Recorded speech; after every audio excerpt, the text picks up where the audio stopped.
Okay. Yeah, actually, I think we're going to want to tilt and that down now a little for bit. the CSP starting offense, 2023 homecoming celebration. Number 3, the tight end, Alex Barmore. There, that's probably good. A junior tackle, number 69, 120, so I think we can. Redlecki. Number 53, a senior guard, Lant Lictus.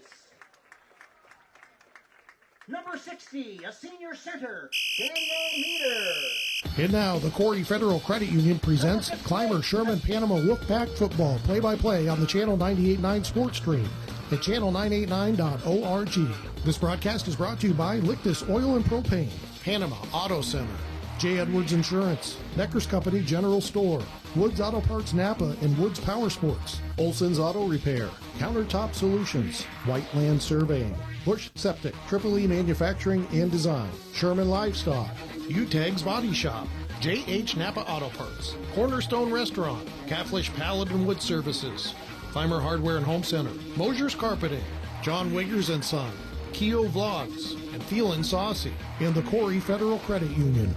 And now the Corry Federal Credit Union pregame show.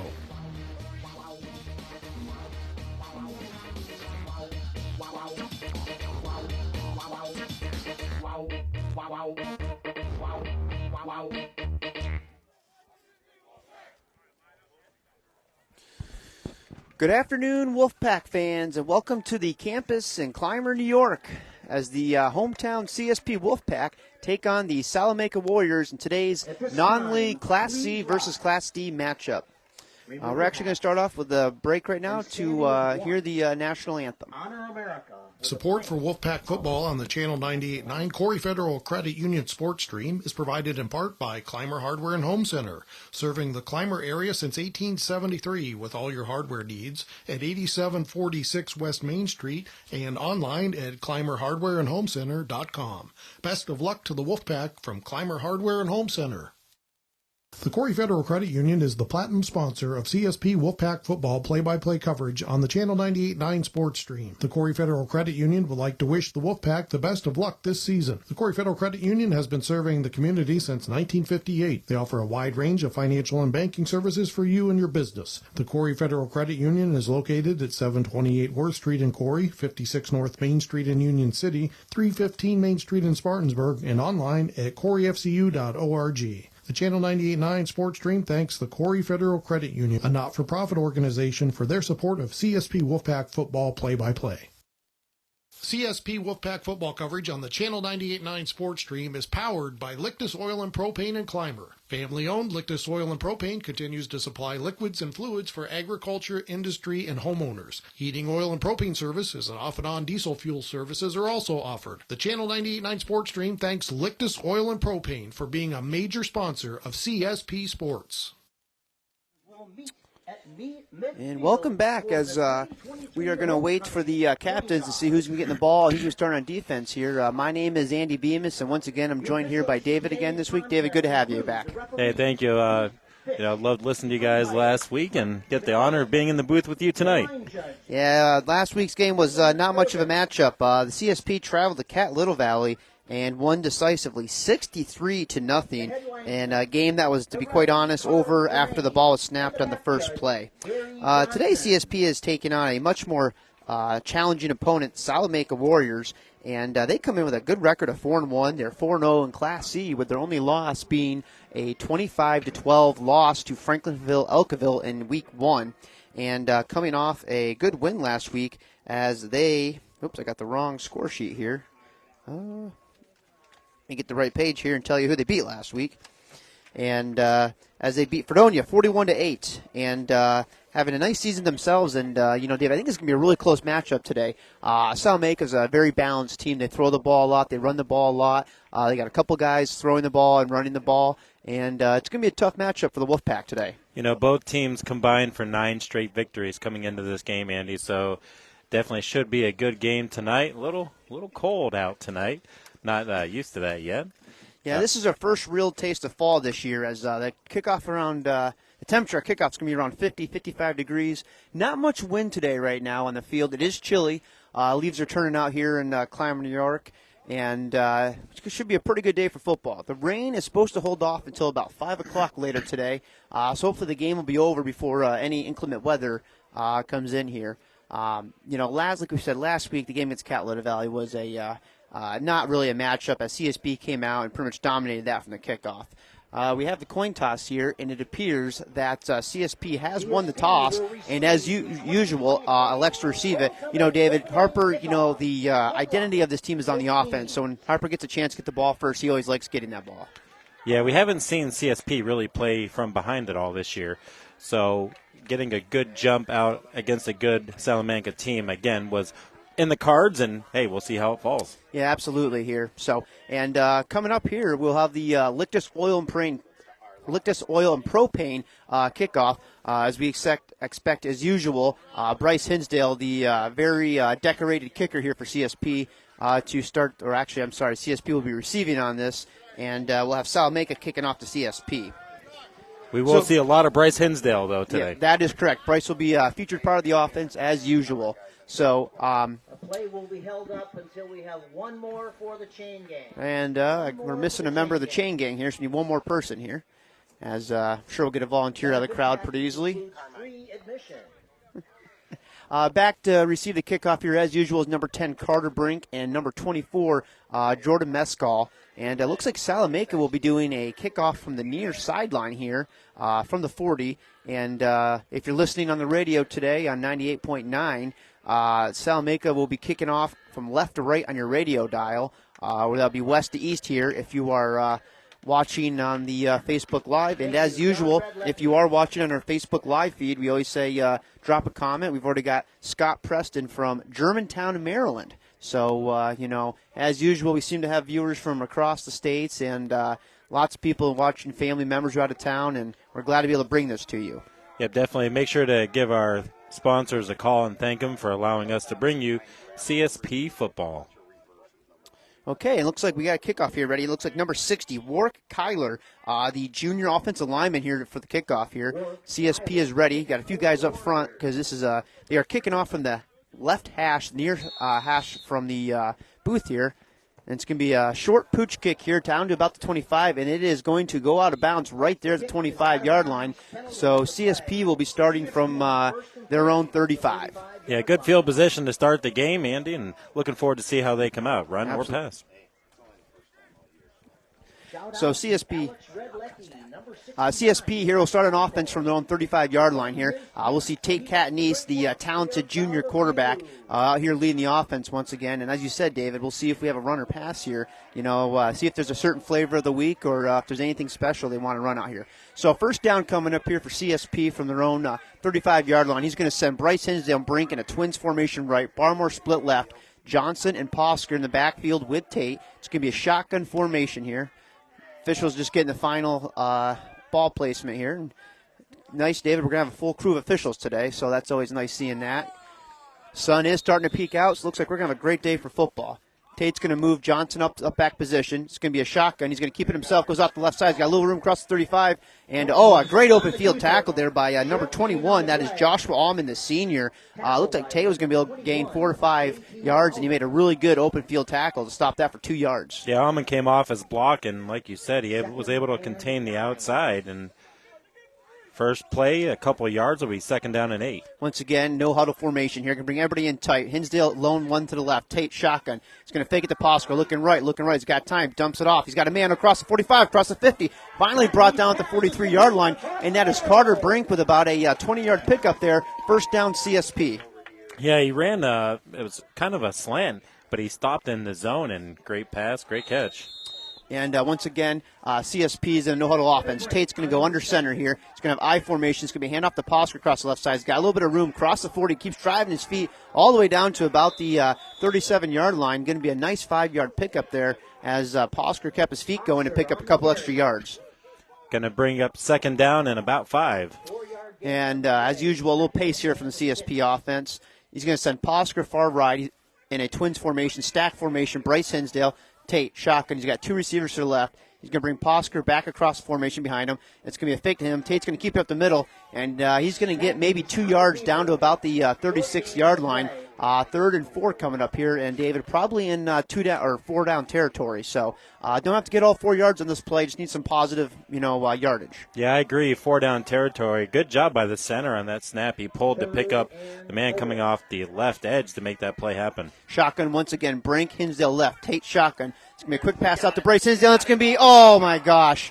And what a break for CSP as Salamanca's defender there. It looks like number 3, Corry Halloran, the junior, read it perfectly and honestly should have had a pick 6, David. It went through his hands. Bryce caught it, 15 yards, first down CSP, and that might be a game-changing play in the first half because Salamanca should be up 6-0 right now. Yeah, Salamanca scripted that play. They were waiting for it. They knew it was coming, but you got to execute offensively and defensively, break for CSP. Absolutely. Take Catney's shotgun formation right here. As usual, he's going to go under center here. Posker in the backfield. He's going to send Bryce Hinsdale right.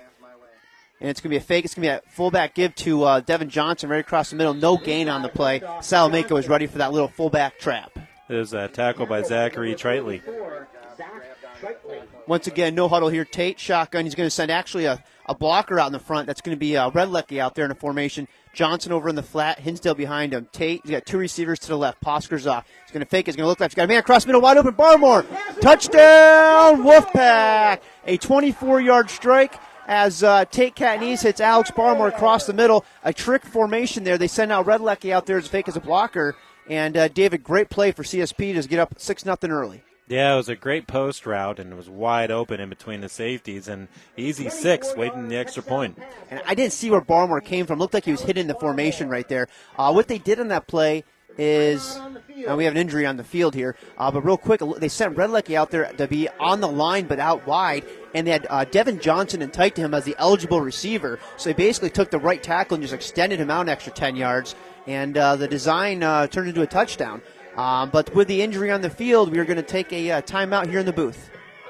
Coverage of Wolfpack football on the Channel 98.9 Corry Federal Credit Union sports stream is provided in part by Bush Septic Services, serving the local area since 1959. Austin White can be reached at 716-355-8843 or at bushsepticservices.com. The Channel 98.9 sports stream thanks Bush Septic Services for their support. Coverage of CSP Wolfpack football is brought to you in part by Caflisch Pallet and Wood Services in Clymer, a leading provider of new, heat-treated, and recycled pallets and wood services since 1993. Find them online at caflischpallet.com. Phone 716-355-4354. Caflisch Pallet and Wood Services wishes the Wolfpack the best of luck this season. And welcome back to Clymer, New York, as the player for Salamanca was able to walk off in his own power. Bryce Hinsdale is here to attempt the extra point. Barmore with the snap, Tate with the hold. Snap's good.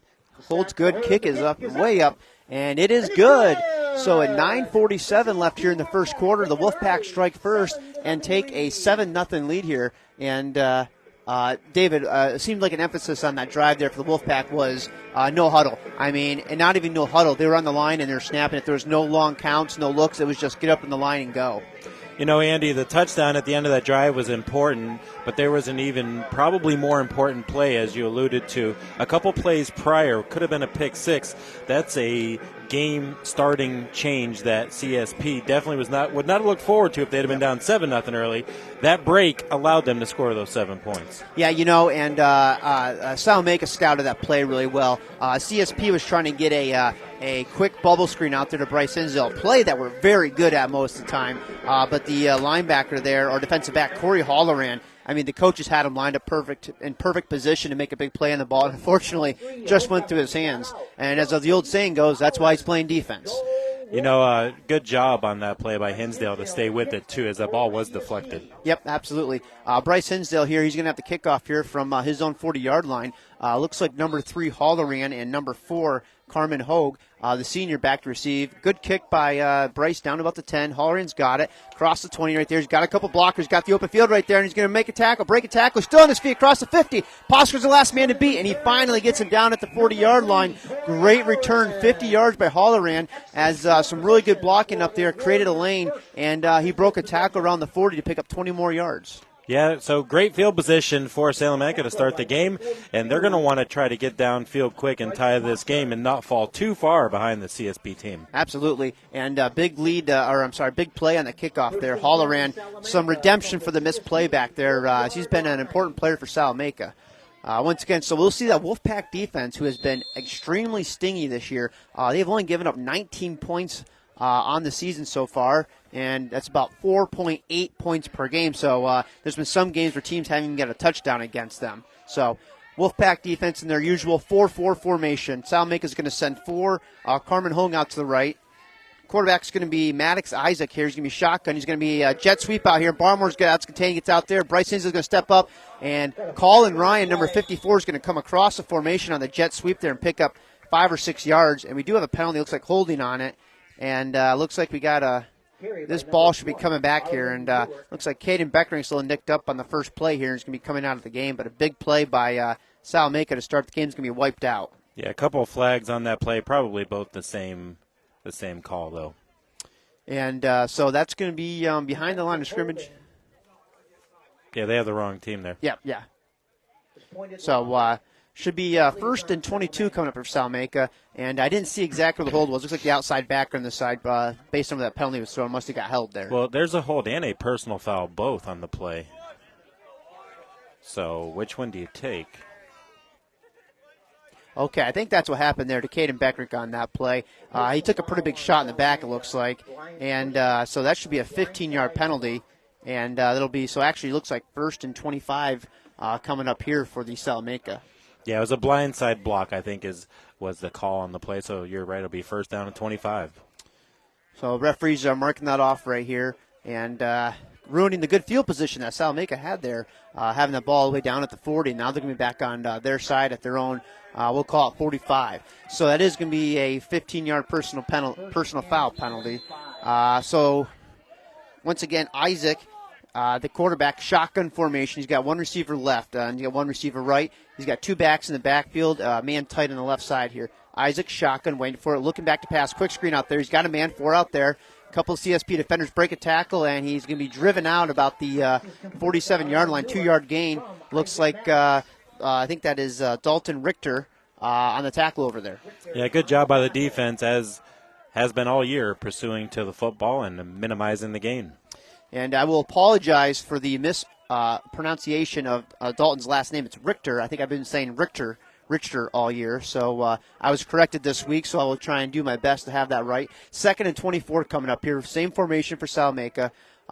Receiver on the far side looks like it's number 3, Corry Halloran. Number 4, Hogue on the left. Shotgun, 2 backs back there. It's going to be a fake, rolling right. He's got time. A little pressure there put by Barmore. He's going to break a tackle, gets it off. He's got a man open across the 40. Caught by Halloran at the 38-yard line. It's going to be about a 14-yard pickup, and 3rd and 10 coming up here for Salamanca. Real nice play there, David. Yeah, I believe number 4 may have been the first option, running the corner out downfield. It was covered pretty well, but coming all the way across the formation was number 1 Newark and able to get the completion. Yep, and so Salamanca is going to be in shotgun once again. They also run no huddle here. He's got number 21, Joshua Allman, in the backfield, the senior. He's going to send 3. That's Halloran, and it looks like New York out left, twins formation, 1 split right. He's going to send his running back out there, offset to the left. Isaac by himself in the shotgun formation, 3rd and 9 coming up here for Salamanca. Isaac back to pass, quick pass across. He's got a man. Oh, and it's dropped by number 8, the tight end, Peyton Bradley, the sophomore. Big break for CSP because he had plenty of room for a first down there. Similar play design to what CSP did to score that touchdown. You know, that little slip pass to the tight end there, and should have been a first down. Yeah, he just ran to a spot. He was there, just started running before he was able to secure the catch, and it brings up, as you said, 4th down. Yeah, good play design there by the Salamanca coaches. Is they got that little, some people call it a little pop pass or a little slip there. And let's see what Salamanca decides to do here. They're kind of in no man's land at the 39. If it's 4th and 1, it's obvious go territory, but it is 4th and 9. And it does look like they're going to keep the offense on the field. I don't think they have much to lose, maybe gain 15, 20 yards in field position here. Yeah, with the way that CSP moves the ball offensively, it's probably the right call. Isaac, shotgun formation. He's going to have 1 receiver left, 2 backs back with him. He's going to roll left here. He's got a whole bunch of blockers out there. Got some room across the 35. He's going to be driven down right about the 32-yard line. I think he's going to be about a yard or 2 short there. 7 or 8 yard gain there for Salamanca, but not enough for the first down. Yeah, I think at the end of it, I think he hesitated just a little bit too long. I think if he had kept his legs moving, he may have been able to get it. And it looks like Isaac is a little banged up after the play. He's going to go off to the sideline here. And CSP is going to bring the offense back out there. 8:14 left here in the first quarter. CSP still up 7-0. And we're going to see the second possession here for the CSP offense. They were able to move the ball pretty easily the first time they had it and caught one break, but can't let the CSP team catch too many breaks. Yep, absolutely right here. Tate's going to break the formation here. He's going to have Posker and Johnson in the backfield with him under center. He's going to send Brink out far left. He's going to send Barmore and Hinsdale out to the right. And it's going to be a fake. He's going to roll to his left. Got time. Great block by Grant Lictus. He got a man in the flat open, and looks like that ball slipped out trying to get to Brink. It's going to fall incomplete. 2nd and 10 coming up. Yeah, good job defensively to force that pass a little faster than intended. And that may have made the throw just a little bit off. It'll bring up 2nd down and 10, and they are at about the 32-yard line. Yeah, it's the first game they've had to play with cooler weather. That ball's probably a little more slick. It looks like it just came out a little bit right there. Just a little different throwing the ball right now. Tate's going to go in shotgun formation. 2 receivers to the left, 1 to the right. He's going to have Johnson in the backfield with him. Tate's going to bring Hinsdale across the formation. Going to set up trips to the right side. He's looking right. It's going to be screen back to left. Johnson's got lots of room out there. He's got a man out there. Grant Lictus with a block. Johnson across the 45 gets another block. 45. Drops the shoulder down there and finally driven down to about the 41-yard line right there. And we got a little thing going on the field. I think there was a fumble after the play there. And, Dave, that's a kid who wants to lay out some hits right there. He could have gone out of bounds. He said, I'm going to take on 2 defenders right there. Great play by CSP to pick up 20, though. Yeah, Johnson, as he was getting out of bounds, he just stopped and decided just to lower his shoulder and see what contact he could find. Well, you can do that when you're his size. When I was running the ball back in the day, I went and took the opportunity to not take a hit there on the sideline. Here's that quad left formation, but this time it's going to be Bryce Hinsdale out single coverage on the right. Now he's going to bring everybody back over. Johnson's going to join him in the backfield. Pinzock is going to be just off the right formation. Tate looking to throw. Actually going to be a quarterback keeper. He's got room across the left side. Gets a block from Johnson. Met at about the 48-yard line and then spun down there. Going to gain about 4 yards on the play. Looked like it wasn't going to go much, but still picked up 4 or 5. Yeah, good job blocking there. Good job by Catnese to make the first man miss and then got some blocks downfield. I'll say this so far. CSP linemen have done a nice job in the open field, and not only getting in the open field, but finding somebody to block and getting some extra yardage for the ball carriers. Yeah, the unsung heroes, if you will, so far for the season, the offensive line. Hinsdale split left, Tate under center, Johnson and Posker in the backfield. He's going to send out Brink far to the right. And it's going to be it's going to be actually a counter to Posker right there. Real nice play. And that should be, looks like actually you got a bad spot on it. They're going to mark him down a yard short of the first down. I thought he had it, David. But that's going to set up a 3rd and 1 coming up here. That's a new wrinkle right there. We have not seen that counter there to the running back. We see that with Johnson all the time, but not to Posker. Yeah, and with Catnese liking to roll out to his left, kind of opens that play up for it to come back to the right. Johnson's going to go off tackle right, Posker in the backfield with Tate. Tate's going to change the formation. He's going to go under center. Johnson comes back in a power I formation, offset to the right. CSP going right to left on your radio dial, or east to west on the Facebook screen here. Tate hard count here. And I'm not sure if they were trying to get him jump on a 3rd and 1 here, but it looks like it was. And with that, CSP is going to take a timeout here. So with that timeout on the field, 6:24 left in the first quarter, we're going to take a timeout here. This Wolfpack broadcast is brought to you in part by Cornerstone Restaurant and Bakery at 104 East Main Street in Sherman. The Cornerstone offers breakfast, lunch, and dinner, and baked goods. The phone number is 716-234-4002, or find them on Facebook. The Channel 98.9 Sports Stream thanks the Cornerstone in Sherman for their support. Wolfpack football on the Channel 98.9 Corry Federal Credit Union Sports Stream is provided in part by Countertop Solutions, a proud supporter of Wolfpack athletics. Countertop Solutions wishes the Wolfpack luck in their pursuit of excellence on the field.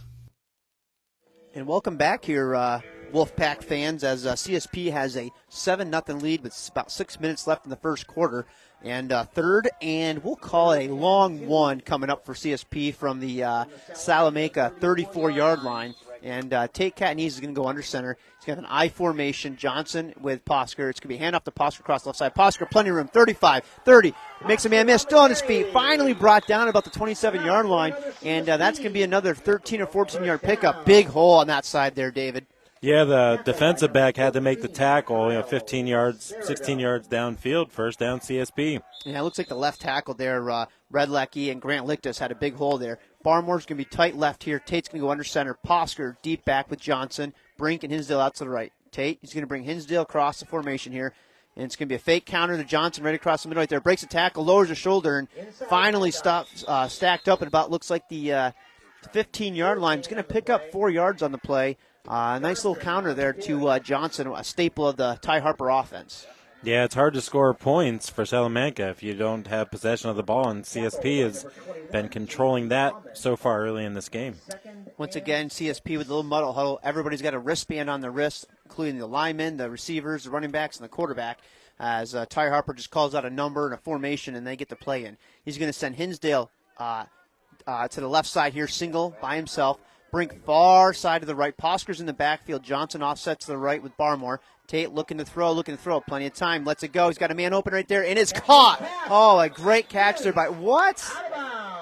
Oh, that's a yep. I have a really hard time with blaming officials at high school level. It looks like he's gonna get some help on it because his foot was definitely down. It's definitely a catch, but dragged his foot on it, and it should be enough for a first down for Bryce Hinsdale, and the officials are going to discuss this. And yeah, I think they got the right call there, David. The guy's right there, made it complete. It looked like Bryce Hinsdale dragged his left foot in there, and but I'll tell you what, I've never seen a official. On why the guy right in front of it called it incomplete. Yeah, I've never seen an official get overruled like that, but that's going to be a first down for CSP, and the official's going to have to go over and explain that because, David, there's no instant replay here in high school, so they shouldn't be looking at it out of bounds. It's not baseball where you can go to your fellow umpire and get a second opinion on it, but good break for CSP, and I think it's the right call, actually. I think he had his foot down, and it should be first and goal from about the 7-yard line CSP. Yeah, CSP moving the ball quickly again as they get the ball inside the 10-yard line and an opportunity to put up some more points. And so Tate is going to be under center here. He's going to have Posker in the deep back right here. It's going to be handoff up the middle. Posker's going to break a tackle, driven down at about the 2-yard line there. Number 44. Zachary Traitley, the junior, the tackle right there. Nice 6-yard pickup there for Posker. Posker's going to come out here. Looks like Richter's going to come in. 44, Tony Sapella is going to come in also. And it looks like they're going to bring in some big guys here for the goal line play. Second and goal, we'll call it from the 3-yard line right here, David. And we'll apologize for Facebook viewers. You're not going to be able to see this play real well. We have a beam in the way, but we'll let you know. He's going to send Barmore far to the left. Capella's going to be in the slot right there. Tate under center. He's going to have Johnson offset here. Twins right formation. He's going to bring a jet sweep across the Brink. He's going to fake it. It's going to be inside to Johnson, and he's going to be stacked up right there. And I think he's brought down just short of it. And it's going to be a 1, maybe 2-yard pickup for Johnson.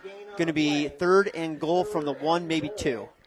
Yeah, and if you don't get it on here, you've got one more down to get it because it's definitely 2-down territory right here. Yep, and looks like Richter's going to come back out here. He's going to send Barmore's going to be on the line tight here. He's going to send Brink left, Hinsdale left, under center. Johnson's alone back there. Tate under center right here. Long count. Hinsdale comes in motion. Tate's just going to keep it. He's going to quarterback sneak it. Wait for the officials. No signal yet, and there it is. Touchdown, Wolfpack. As Tate Catanese keeps the quarterback sneaker and goes in from 1 yard out. And that's going to extend the lead for CSP to 13-0 with 3:54 left here in the first quarter. Yeah, a couple of breaks, and CSP has capitalized on both of them. One of them the catch deep down on the sideline by Hinsdale.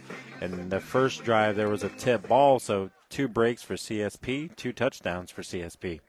Yep, absolutely. The big one being the catch by Hinsdale on the left sideline here as the play was initially called incomplete and then changed to completion. And Bryce drives the extra point through again, and that's going to make it 14-0 here with 3:54 left in the first quarter. And with the score on the field, we'll take a timeout here in the booth. Support for Wolfpack football coverage on the Channel 98.9 Corry Federal Credit Union Sports Stream is provided in part by Crotty Chevrolet, located at 45300 Route 6 at the Y in Columbus. Karate Chevrolet is proud to support the 2022 CSP Wolfpack. Play hard, believe in yourself and each other. Vehicles are available for viewing online at karatechevy.com. Phone is 814-581-4094. The Channel 98.9 Sports Stream thanks Karate Chevrolet for their support. Wolfpack football on the Channel 98.9 Corry Federal Credit Union Sports Stream is brought to you by Panama Auto Center, offering automotive service, New York State inspection, and more. Located at East Main Street in Panama or on Facebook. Phone 716-782-2110. Channel 98.9 Sports Stream thanks Panama Auto Center for their support. Welcome back to Clymer, New York, as Bryce Hinsdale is ready for the kickoff here. It's going to be a line drive down about the 10. It looks like New York's going to take it across the 35, across the 40, finally brought down at the 46-yard line. Looks like Bryce Hinsdale, number one on the tackle. One-on-one crime there. New York tackled by Hinsdale, the number one's out there. And Salamanca, once again, going to have good field position. Two nice returns so far today, David. Yeah, Newark has speed. They're going to have to work on getting him the ball here on offense and getting him on the outside, maybe some jet sweeps or some quick passes. Boy, he's got some speed. Isaac, once again, back to quarterback, Maddox Isaac, the junior, and he's going to go under center here. He's going to have an I formation. He's going to send Halloran out to the right, and I'm not sure the back is. I think it's Allman back there. Isaac, hard count right here. Colin Ryan showing blitz. Going to bring a man across the formation right here. It's going to be a fake jet sweep, counter play up the middle, and it's going to be a nice run there by Allman. He's going to pick up about 4 yards there. A little counter play after faking the jet sweep. Yeah, those are some tough yards, and a great job by the running back to pick up some of those yards. And even more important, you get your defense a little bit of time to rest if you can hold on to the ball. Yeah, Allman, the fullback on that play. It looks like they also have, looks like number 44, that is Zachary Tritley out there. Coach getting the play calls from the offensive sideline right here. And, two offenses right here, David, that are kind of going no huddle, like to get to the line, call the play, and then get the formation there. They're going to send twins to the right out here. Isaac's going to be in the shotgun, single receiver to the left. He's got Allman in the backfield with him. He's going to bring him across the formation. It's going to be a handoff to Allman up the middle right there, and he's going to be stuffed by John Watson right there. He's going to gain about 2, maybe 3 yards on the play. John Watson, great tackle right there. Yeah, I like the play call. I like grinding some tough yards. That's really what you have to do against a CSP team. You're not just going to come out and score like you do in a video game against a CSP team, so you've got to grind out those tough yards. Yeah, and if there's one thing about CSP that they kind of lack on defense, they're not big. If you're willing to wear them down and kind of run at their defensive ends, their tackles, now they do rotate guys due to their size, but there is some yards there sometimes. Isaac, shotgun formation, Allman, and looks like Tritley in the backfield with him. He's going to have receiver left, one receiver right. It's going to be a give to Allman, across formation right there, and he's going to be met right at the line of scrimmage right there. Actually, that was the fullback, Tritley. No gain on the play. 4th and 4 coming up for Salamanca, and looks like they're going to keep the offense out there as they're kind of in no man's land once again, inside the 50, but not 4th and short. Yeah, that play took a little too long to develop for the blockers. You need to be running just that I formation straight up the gut through the A-gap. Some of those elongated plays aren't going to work. Barmore's coming off the field as Spiesman's coming in. Looks like Barmore got a little nicked up on the play, and coaches will start looking at him. So once again, it looks like Salamanca is going to go for it. And 4th down, as we mentioned, they're kind of in no man's land. Isaac is going to be the shotgun. He's going to have twins left, twins right. He's got the fullback here to block with him. He's going to bring Newark in the formation across it. It's going to be Allman right across the middle right there. And he's going to be right down to the 45-yard line. And they're going to mark him just short, I think. And it's going to be 4th. It's going to be short of the line right there. And there should be another turnover on downs for CSP. Yeah, good job to stop that 4th down attempt by Salamanca, and it was about a whole yard short, Andy, and it'll be 1st down CSP again, just near midfield. I don't think it was a good spot for Salamanca, but I don't think he got there anyway. I believe he had to get all the way to the 45 or just short of it, and the running back didn't get there. And CSP doing a nice job on those 4th down plays to get the ball there. It's going to be another turnover on downs for Salamanca with 1:31 left here in the first quarter. CSP with a 14-0 lead, and now back on offense. Yeah, I think you come out here, and I think you throw it deep and try to catch them off guard. Tate Catney, shotgun formation, Posker and Johnson in the backfield. It's going to be a fake to Posker. Tate's going to take it off the left side right there, and he's going to break a tackle to be finally tackled down at the 44-yard line. Number 13 there for Salamanca, Kyle Lasader done after a 7-yard pickup. Yeah, good job. And CSP likes to do that on 1st down, and the reason they do that is it's going to set up your 2nd, 3rd down play. Kind of dictates how your series is going to go, and you're not playing behind the chains.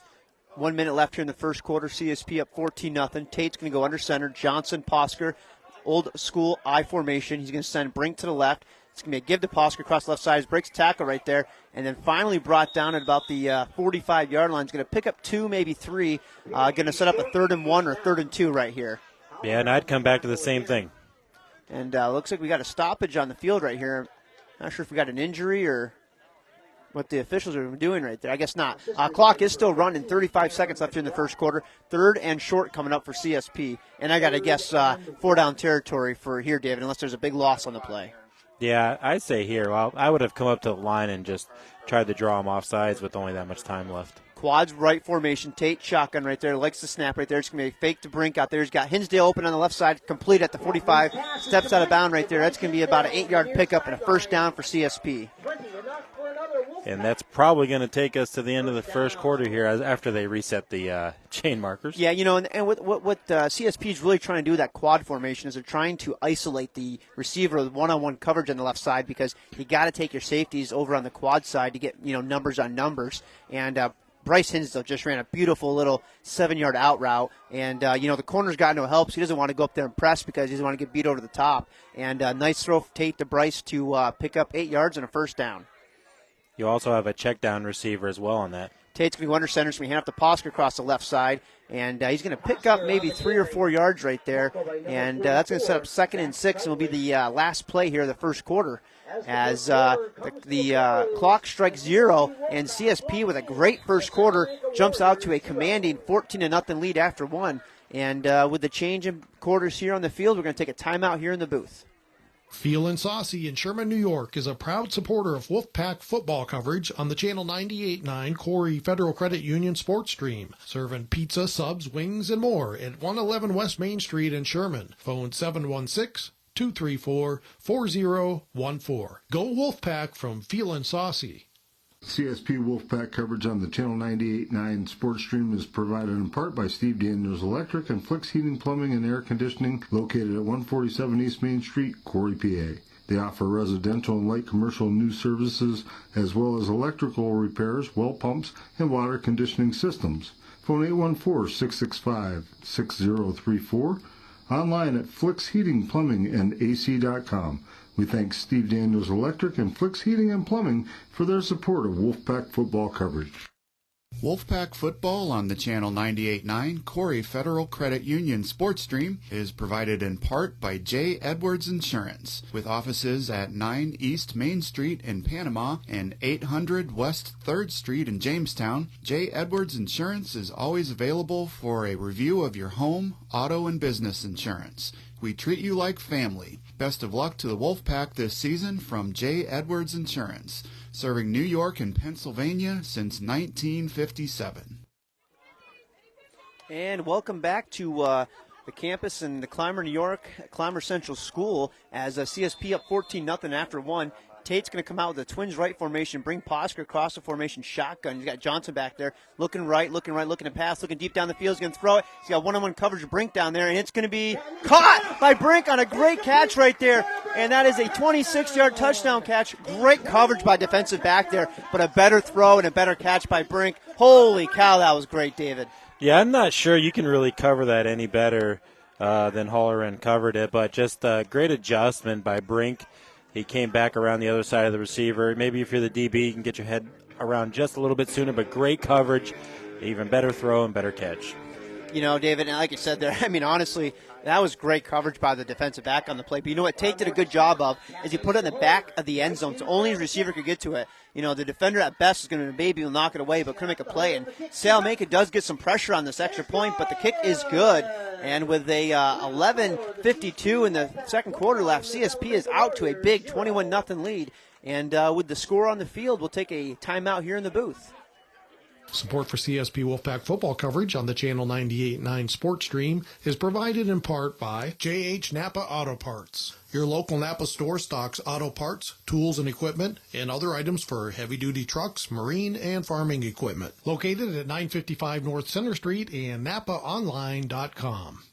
Wolfpack football on the Channel 98.9 Corry Federal Credit Union Sports Stream is provided in part by John Wiggers and Son, offering a wide variety of products for farming, landscaping, snow removal, beekeeping, and maple syrup products. Located at 7700 Route 474 North Clymer. The Channel 98.9 Sports Stream thanks John Wiggers and Son for their support. And welcome back, Wolfpack fans. CSP, David, how the big 21-0 lead. Just the offense is just clicking right now. 3 possessions, 3 touchdowns, as Bryce Hinsdale is looking to kick this off from his own 40-yard line. And it's going to be a squib kick right here, I think, as there's been some good returns here by Salamanca. Going to be fielded by Newark again across the 30. He's going to break a tackle. He's out in the open field again, 35-40, across the 40, 50. He's got a man to beat, and he's going to be finally driven out at the 35-yard line. And Newark has just been a menace on special teams today. Another big gain on the play, and Salamanca's going to have great field position. And hold on a second. It looks like there's going to be a flag back at the 38-yard line. Yeah, there was a hold on the right side as he was coming down, and but I tell you what, it doesn't take away anything from the effort, though, of Newark, as he's just been able to return the ball wherever he's wanted to. Yeah, and like I said, I haven't seen any film on Salamanca, but this New York kid have got some absolute speed out there. You got to imagine they got a few plays in the playbook to get him on the outside and break some tackles. And if I'm Salamanca right now, David, I'm going to start getting a little ticked off here. They've had a few penalties go against them, a couple calls, and if I'm being a little more neutral in my broadcasting, CSP's had a couple plays where I thought there was a couple holding penalties haven't got called, and a big return wiped out for Salamanca here, as they're going to start inside their own 30-yard line. Yeah, you don't want to make a team have to play from too far behind. But Salamanca really needs to put together a drive here, regardless of where the field position is. Offensively, they still have a job to get in the end zone, and they're going to have to do it on this drive. Isaac's going to go under center right here. Tritley and Allman's going to be in an I formation, offset to the left right here. Isaac, once again, looking at his wristband. Hard count right here. It's going to be a sweep here to Allman. He's got some blockers out there. Johnson does a good job of turning that play back in. And John Watson and looks like number 18, Dalton Richter, making the play. It's going to be about a 3, maybe 4-yard gain right there. Nice play for Salamanca, but Johnson did a good job absorbing 2 blockers on that play. Yeah, it was a good job. Good gain of 3.5, maybe 4 yards.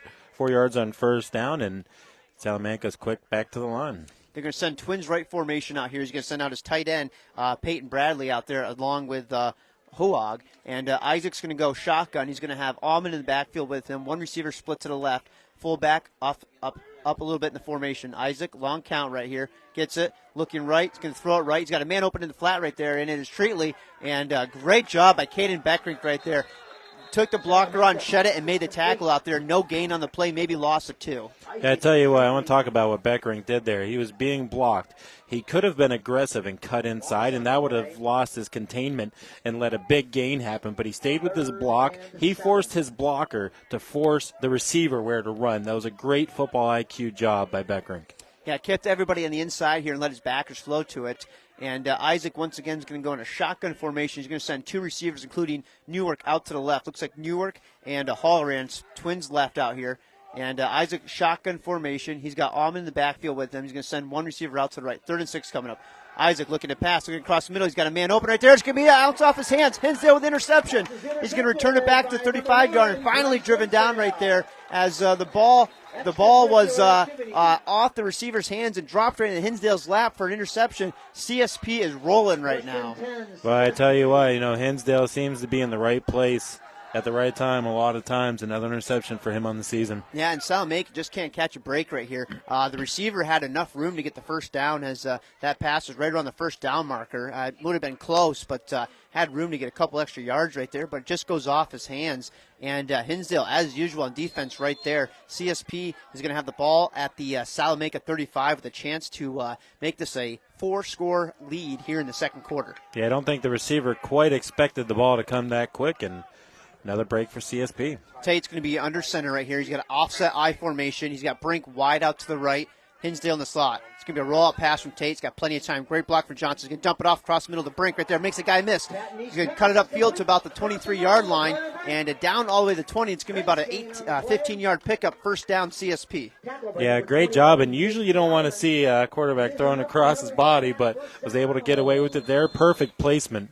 Well, what makes that play work is Brink cut off his route and kind of stood there. When you throw across your body, it's when everybody's moving, you're trying to do it. But Brink found an open spot right there, and that's a nice play by Tate right there, as most coaches would hate that rule unless you're Josh Allen, basically.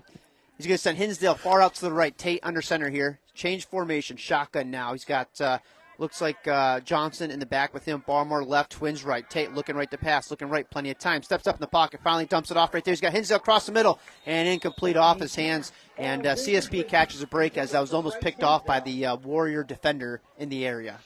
Yeah, it was a good attempt, and the throw was just a tad high. I think Hinsdale's going to be a little upset with himself. Maybe could have tried to get two hands on it, but it was quite a ways in front of him. So yeah, Tate was a little pressure on him stepping up in the pocket, saw Hinsdale break free over the middle, and tried to get it out to him and threw it just outside his hands right there. He's going to send Brink wide to the left, I formation, Johnson, Posker, Tate under center right here. It's going to be a give to Posker off the left side. He's going to bounce it left. He's going to be tackled right there. Great open field tackle by number 44, Zachary Tritley, the fullback, who also is playing linebacker there. Keep that to a just 2, maybe 3-yard gain there. 3rd and 7 coming up from the 20-yard line as CSP enters the red zone. Yeah, anytime CSP has run off the left side, they've run into Tritley. He's done a pretty good job over there for Salamanca. Shotgun formation. Tate's got Johnson here. He's going to send Brink far right. He's got Hinsdale far right. Brink far left. Tate looking left. He's looking for Brink out there, and he's got good coverage right there. And it's going to be complete at about the 12-yard line. It's going to be about a yard short of the first down marker. Good coverage by Salamanca right there. And 6-yard pickup, Tate to Brink. Yeah, it's the old comeback route, and it's been one of their staples this year. It's 4th down and about 2. And we'll call it a long 2 right there. It's definitely outside, I would say, quarterback sneak territory as CSP is going to huddle up on this play. We'll see what Coach Harper has drawn up here. So 4th and 2 coming up from about the 14-yard line. Got to get down to about the 12-yard line. Looks like Tate under center here. Brink far right with Hinsdale in the slot there. Posker in the backfield. So we hand off to Posker across right side. Met in the hole, and he's going to be met there for no gain. Great job by the linebackers for Salamanca filling, and they stuff CSP on 4th down. And that's going to be the first turnover for CSP today with about 8:02 left in the second quarter. CSP still leading 21-0. Yeah, it was Tritley again, was able to get inside and make that stop. I think if you could change, I think Coach Harper maybe would have come out that time and tried to draw him off sides first, as he tried to in the first quarter. But, hey, good play by the Warriors, and they have the ball. A big play for the Salamanca defense. They needed some spark and to keep CSP off the board there as they're currently down 21-0. Isaac's on the line right here, calling out the play. Coach from the sideline changes it. Isaac, shotgun formation, Tightly and Allman there. He's got one receiver right, one left. Looking to throw, looking across the middle. He's got a deep ball right there. He's going to go out. Hinsdale again. He's picked off by Hinsdale again. He's got some blockers this time across the 20, across the 15, across the 10. Finally driven out of bounds right there. And that was just a bad pass by the Warriors quarterback as Hinsdale, great coverage. He overshot his receiver. Hinsdale, the second interception of the game. And CSP ball right back, right where they gave it up. Yeah, the last 2 pass attempts have both landed in the hands of Bryce Hinsdale for Salamanca, and CSP right back where they left off. Coach Harper's going to bring in the big running back, Travis Owens, right here. Tate's going to call the play out of the huddle right here. We'll see what a lot of times they bring Owens in, they like the sweep or the outside runs here. We'll see what they're going to try and do with him today. Johnson's in the backfield with Owens. He's going to have Barmore in tight left. He's got Brink and Hinsdale in a Twins right formation, but very close to the line of scrimmage. Everybody's kind of in close here. Tate, 1st and 10 from the Salamanca 15-yard line. It's going to be a sweep to Owens right here. He's got some blockers out there. Johnson's a block, cross the 15, and driven down at about the 9-yard line. Going to be about a 5, maybe 6-yard pickup there. Nice play for Travis Owens. Yep, going to bring up a pretty much run what you want 2nd down. Yep, they're going to give him 5 on the play. 2nd and 5 coming up. We'll call it right at the 10-yard line there. Nice play by Owens right there. Posker comes back in. CSP slowing down their pace a little bit right here, David. They're actually huddling up the last few plays and taking a little bit more time off the clock right there with a 3-score lead. Yeah, I think they're going to kind of grind their way the last 12 yards here. Tate under center, Posker in the backfield with them. It's going to be a fake to Posker. Johnson up on that fullback counter right there. He gets across 5-yard line. Ball is out. It's going to be picked up by Barmore back at the 10. What would have been enough for a first down, I think, David, is a actually ends up being about no gain play. Lucky for CSP that Barmore's right there to pick it up. Could have been a big break for Salamanca right there. Yeah, when the ball bounces your way, boy, does it ever. That would have been 6 the other direction. Yeah, and Salamanca, the linebacker, made a great tackle on Johnson. Would have been really close to a first down, but nonetheless, CSP keeps possession right there. And quads left right here. Tate looking left. He's going back to single coverage. They've got a little pressure on him. He's just going to chuck that ball out of bounds right there. Salamanca, Newark, who has had a really good game so far for Salamanca and special teams. Great coverage of Hinsdale out there, and Tate made the smart decision to live another day. It looks like we're going to see a field goal attempt here as they bring in the field goal kicking unit. Yeah, I think after the couple extra points that Hinsdale's kicked, he's kicked the ball really well. So now most of them have been on the other end of the field, so we'll see on this side. Yeah, and even though this won't change it from a 3-score lead, what it does is put the pressure on Salamanca and have to get 3 2-point conversions in order to tie this up right here. Snap is up, kick is up. The kick looks like it is good, and it is. And so with 6:28 left here in the second quarter, CSP is going to go up 24-0, and with the field goal being good on the field, we're going to take a timeout here in the booth. Support for CSP Wolfpack football coverage is provided in part by Keo Vlogs at keovlogs.com and on YouTube, taking viewers on hunts that remind them of their own hunting endeavors. Keo Vlogs wishes the best for the Wolfpack this season. CSP Wolfpack coverage on the Channel 98.9 Sports Stream is provided in part by Steve Daniels Electric and Flex Heating, Plumbing, and Air Conditioning, located at 147 East Main Street, Corry, PA. They offer residential and light commercial new services, as well as electrical repairs, well pumps, and water conditioning systems. Phone 814-665-6034. Online at flixheatingplumbingandac.com. We thank Steve Daniels Electric and Flix Heating and Plumbing for their support of Wolfpack football coverage. And welcome back, David. I mean, you couldn't ask for a better start here for CSP. They've gotten 2 lucky breaks. What could have been a pick 6 here in the first drive of the game turns into 7 for CSP. And 24-0 with 6:28 left here in the second quarter. Bryce Hinsdale once again to kick the kickoff here. Going to be a low-line drive down to about the 10-yard line, and it is going to go out of bounds right there. And I'll be honest with you, if I'm Coach Harper, I'll say take the ball to 35. I don't want New York getting that ball in the open field anymore. Yeah, I'd mentioned a little earlier, why we haven't seen any offensive plays from Newark, and it's because he's been on the field covering Hinsdale in the defensive back position, and with his kick returns and covering Hinsdale, you got to give him a little bit of a break. But I would imagine as the game progresses, as now I see Newark out here, that we will probably see him a little bit more offensively. Yeah, and Newark, the senior receiver, defensive back, and had some nice coverage right there, forcing Tate to throw the ball away, and Salamanca settle for a field goal. So Salamanca will take over here at their own 35-yard line, and looks like Isaac's going to come out in a shotgun formation. He's going to have Traitley in the backfield with him with Allman. He's going to send his tight end, Peyton Bradley, left, along with Newark as a split left. He's going to have one split to the right, and that's going to be Halloran, who's had a nice game so far. Isaac, shotgun formation, close to the formation right here. Long count. He's going to bring Newark in motion across the formation right here. He's going to go inside the running back.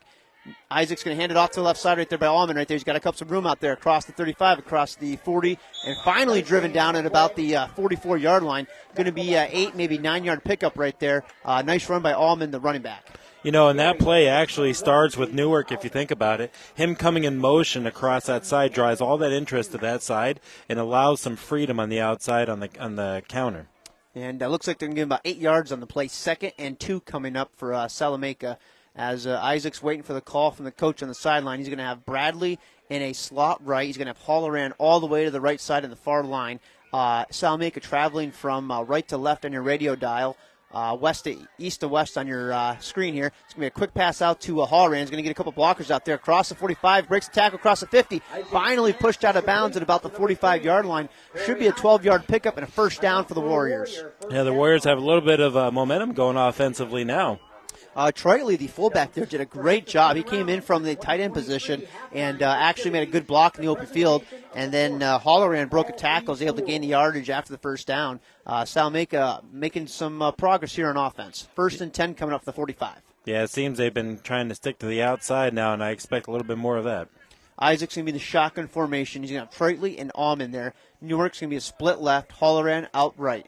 Isaac shotgun formation. Long count right here, back to pass. He's actually hand off to Allman right there across the middle and gets down to about the 43-yard line. Should be a 3-yard pickup right there. The linebackers, Watson, Devin Johnson. It looks like Colin Ryan's with the stop right there. 2nd and 7 coming up. Yeah, and it's a good job because you do keep the defense honest and you keep them thinking that you could potentially come up the middle, but those outside plays, I think, is what's going to get Salamanca their chunk yards. Isaac's going to go under center on this play. He's going to have a twins right formation. Almond's going to be the deep back and I formation. Newark split to the left. Coach is actually changing the play right here on the line. Isaac's still under center. He's got 2 backs in the backfield with him.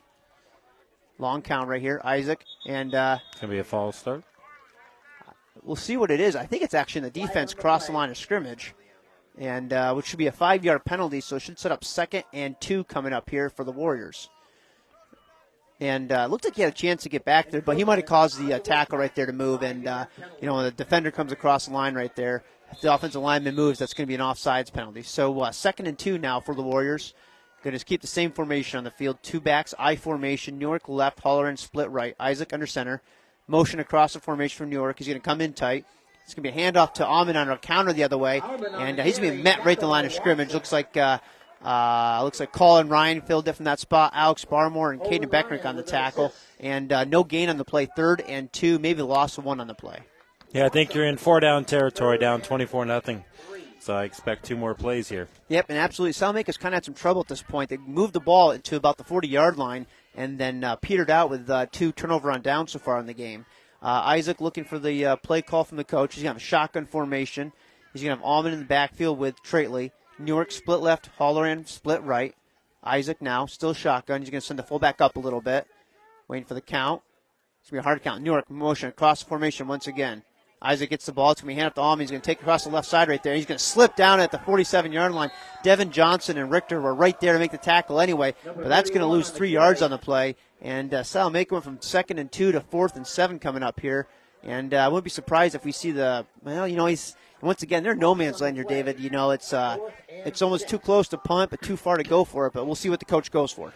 Yeah, I think at this point, I think you're probably better off going for it and throwing one downfield. An interception, deep was about as good as a punt anyway. Yep, absolutely. And I would expect to at least see a hard count here, maybe get the 5 free yards and see if you get you a first down that way. Isaac's going to be in the shotgun. He's going to have Almond, and looks like the coach is actually going to talk it over. So Salamanca with 3:18 left here in the second quarter, down 24-0, just takes timeout. With a timeout on the field, we're going to have a timeout here in the booth.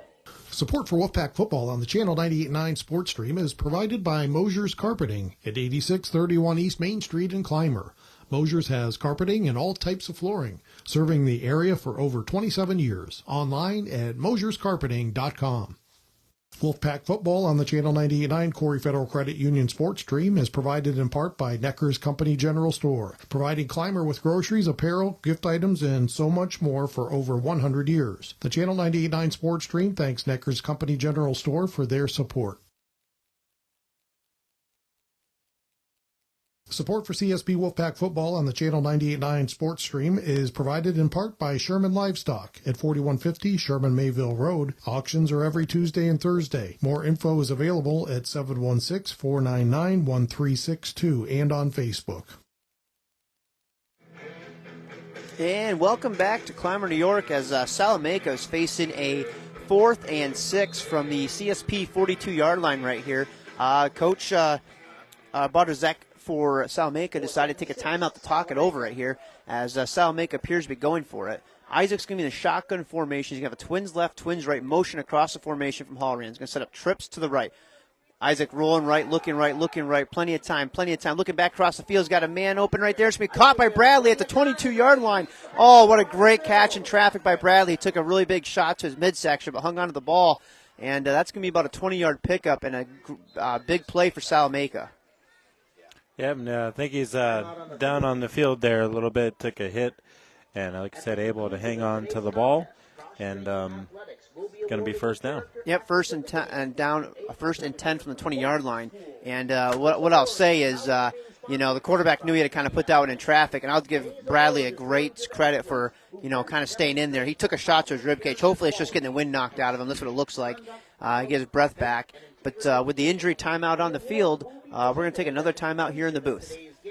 Support for coverage of Wolfpack football on the Channel 98.9 Corry Federal Credit Union sports stream is provided in part by Triple E Manufacturing and Design. Triple E Manufacturing and Design offers equine products, promotional items, embroidery, and printing services. Located at 117 Osborne Street in Sherman and at tripleemfg.com. Phone 800-295-4282. The Channel 98.9 Corry Federal Credit Union sports stream thanks Triple E Manufacturing and Design for their support. And welcome back here as exactly what we thought. Bradley took a shot to his midsection, got the wind knocked out of him, was able to walk off the field. He appears like he'll be okay after a couple plays. But Salamanca with a first and 10 from the CSP 20-yard line right here. As Isaac's going to go under center here. It's going to be a sweep play out to 46 out here. He's going to cut it back inside. He's going to break a couple tackles. Finally brought down the 10-yard line. And that is Xavier Peters, the junior, with a nice run right there. And should be enough for another Salamanca first down, or he's going to be about a yard short, 9 yards on the play. Well, I tell you what, it was a touchdown saving tackle by two CSP defenders. That was a big guy to get down, and they both were able to get him down at the same time. Isaac's going to go no huddle right here. He's going to send Allman in his I formation. Treatley, fullback position. He's going to send New York out to the right. Halloran close, but split out to the left right there. Isaac under center right here. 2:17 left here in the second quarter. Salamanca looking to get on the board. 2nd and 1 from the 11-yard line. Halloran across the formation. It's going to be give to Allman across the right side. And great tackle in the backfield by Travis Owens. Shot a gap, got the running back there. Loss of 1, maybe 2 on the play. But I tell you what, Owens almost took the handoff. Yeah, he shot a gap right there, made a tackle in the backfield right there. 3rd and 3 coming up here for Salamanca as they're looking to score here with about 1:51 left in the second quarter. CSP with a 24-0 lead. Yeah, and again, just like the last series here, it's going to be 4-down territory for Salamanca. They were able to get it last time, and this time they've got 2 plays to get about 3.5 yards. Salamanca coming out here. They're going to send Halloran out to the left, New York out to the right. Allman in I formation with Treatley in the fullback. Number 4, Carmen Hoag is in tight end formation for Bradley here. Isaac changing the count right here. Under center, I formation. He's going to hand it off to Allman across. He's going to fake it to the right side. He's going to get pressure right there from number 60, Daniel Meters. He's going to break a tackle. And big hit out of bounds right there, but it looks like by Bryce Hinsdale. And it looks like that's going to be a late hit out of bounds right there. And that's going to set up, I think it's going to be, well, it's going to take the ball inside the 5-yard line. 1st and goal coming up here for Salamanca. Yeah, and the penalty is going to add a couple more yards, I think, onto it. But first down and goal for Salamanca, and we haven't seen their offense yet on 1st and goal. And CSP's defense really hasn't played a lot of 1st and goals this year, so kind of a new situation here. Yeah, as we said in the pregame, CSP has only given up 19 points on the year so far.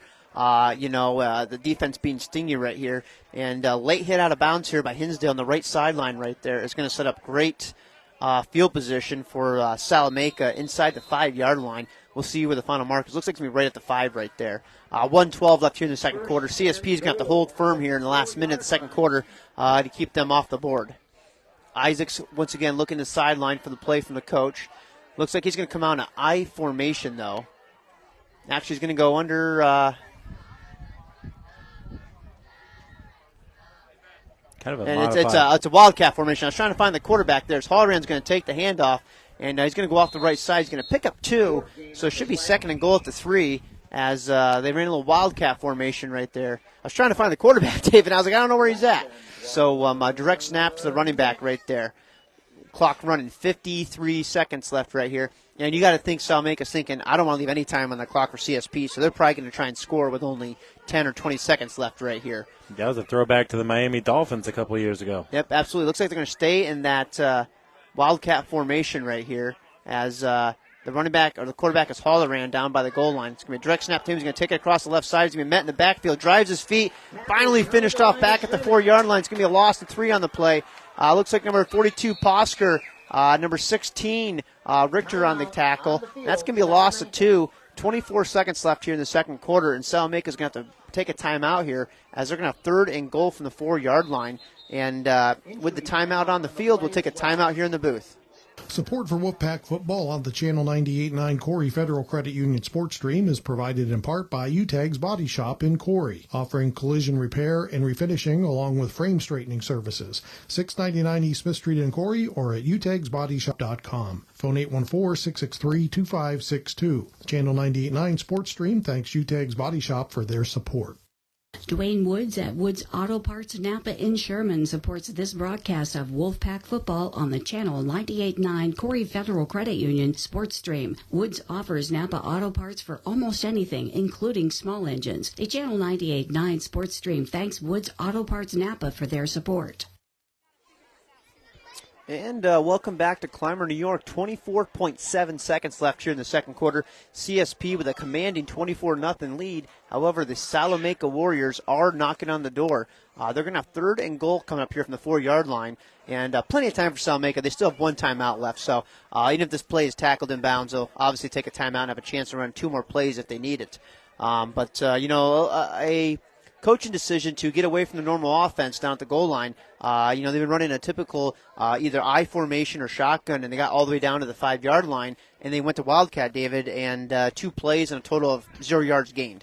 Yeah, and if that's something you're not practicing throughout the week, it does make it tough in a live game, especially against a CSP team. Now, what's important for Salamanca here is they have 24.7 seconds to get into the end zone. And remember, they'll get the ball after the half, too. So if they can score here, get 2, do it again to start the next half, we're back into a game again. Yep, the old, they call it the 2-for-1 right here. And joke back, my friends at home, I always know he's the ball second half, and it's not CSP in this game right here. CSP looking to hold firm here from the 4-yard line right here. Looks like Isaac's going to go back to end quarterback here. Shotgun formation, twins left. He's got Traitley in the backfield with him. He's going to bring Newark across the formation. It's going to be keeper by Isaac across the right side. He's going to be driven right down about the goal line, and he's going to be stopped just short at about the 1-yard line right there. And we're going to have 4th and goal from the 1-yard line coming up right here. Clock is still running. I think the coach is going to wait till about 5 seconds left. And right there it is, 7.4 seconds left. And this is probably going to be the last play of the first half right here. And it's going to be 4th, and we'll call it 1 at the goal line right here. And nice little changeup right there. We haven't seen Isaac run the ball very much, but he's able to gain 3 yards off that right side. Yeah, so it brings a tough decision. You've got one play. You've got, probably about a yard to go to the end zone. Do you just keep it with your quarterback and give him a little push from behind? Or do you run that jet sweep with Newark, as he's been coming emotional a lot, not giving it to him? That's, I think, one of those 2 plays is what you're going to see here. And actually interesting right here, I actually had this conversation with my nephews this week, and we had a disagreement over it. But I believe in high school football you cannot push the runner. They changed the rule in the NFL with the famous tush-push play by the Philadelphia Eagles with Jalen Hurts scoring all those 1-yard touchdown runs. But I don't believe in high school you can go up there and just have the quarterback keep the ball and push him in the end zone, essentially. Obviously, you can still quarterback sneak it, but the quarterback's got to push himself in the end zone. But they're definitely close enough for quarterback sneak. We might see that quarterback keeper once again. And to be honest, Auburn's actually run the ball pretty good from that tailback position.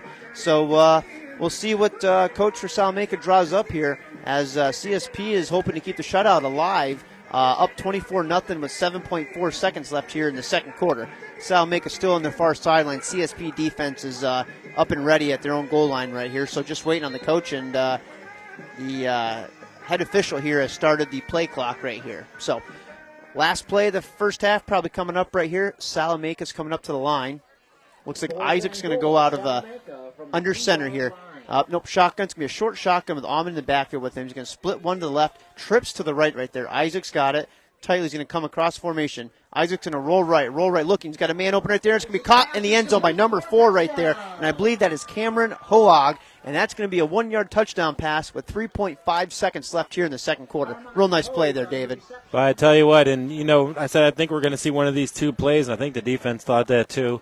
It was a great play. It was a rollout, toss back, almost the same that CSP ran to Johnson a little bit earlier in the game, and we'll see if they go for 2, which they should. Yep, and it looks like they are going to go for 2, down 24-6.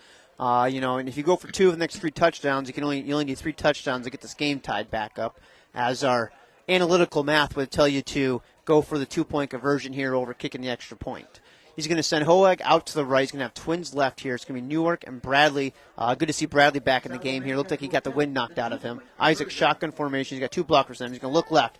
He's going to throw a pass there. He's got Bradley wide open in the end zone, and he just overshoots him. Good play design there by Salamanca. They had Bradley wide open in the backside of the left end zone, but that pass goes over his head. And so CSP is going to hold on the 2-point conversion. So they are leading 24-6 right here. And I'm going to guess we're going to see a kickoff here, and then we'll be at halftime with 3.5 seconds left here in the second quarter. David, a big drive right there for Salamanca to kind of, I wouldn't say get back in the game, but stay in the game. Yeah, it was a big drive and some momentum for Salamanca there, but also at the end of that, some momentum for CSP as they were able to keep it a 3-score game. Coming out at the after the half, Salamanca's going to have the ball again. They're going to have to put together another drive just like they did if they want to climb back into this game against the CSP team. Now, unlike most games that CSP has been involved in this year, they're actually going to have to come out strong the second half to keep this game where it is right now. Yeah, absolutely. As we mentioned here, Salamanca will get the ball for second half, so a chance for the 2-for-1. And if they get a touchdown here, they can potentially get this into a 10-point ball game as Salamanca is trailing 6-24 right now. Looks like we're going to have a new kicker here. Number 60, Warwick Kyler's original kickoff. Looks like New York's going to kick this one off right here. We'll see if they're going to try and squib this right here. Waiting on the official's whistle. There it goes. New York approaches the ball. It's going to be a line drive right through the guys. It's going to be fumbled at 30-yard line and then actually fumbled again and finally recovered at the 34-yard line right there. And looks like they're going to have time for one play, 0.6 seconds. I expect to see a quarterback kneel down right here as Coach Harper will want to talk to the team at halftime. And David, a good first half for CSP. Raced out to a 24-0 lead. Currently leading 24-6 right now. And, the offense looks really good to start the game. You couldn't have scripted any better. At the beginning of the game, the first drive, that tip that could have been a pick six really set the tone for CSP, and that's happened to them a lot this year. The breaks go to the good teams because they create those breaks. Yep, it's the phrase "create your own luck." And so with that kneel down by Tate Catanese, we are at halftime. With the score 24-6 CSP, and with halftime here in Clymer, New York, we're going to send it to the station for some commercials here, and we'll be back for the halftime show. Thanks for listening to this broadcast of CSP Wolfpack football coverage on the Channel 98.9 Corry Federal Credit Union sports stream at channel989.org. Stay tuned. The Corry Federal Credit Union halftime show is coming up shortly.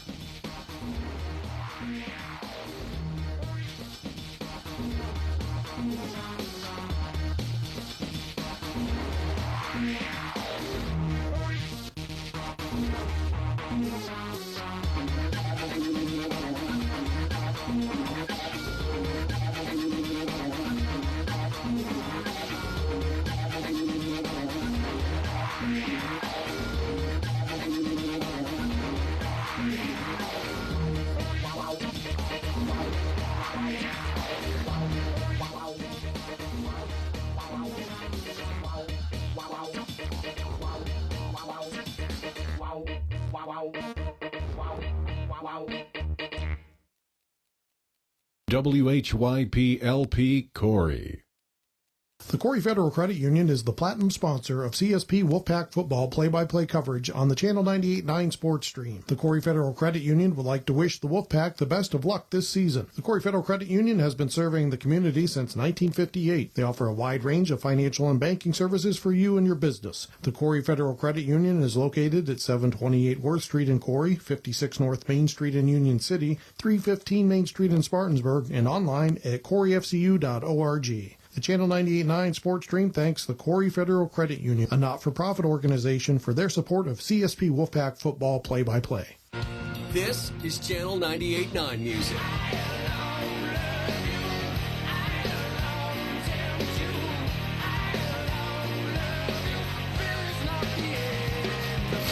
This is Channel 98.9 music. You are the only exception.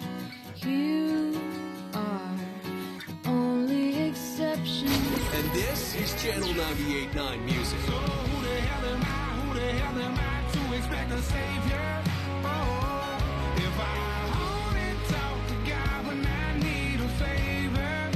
But God, I need a Corry's radio radio alternative, Channel 98.9. When I was little, I didn't talk for a long time.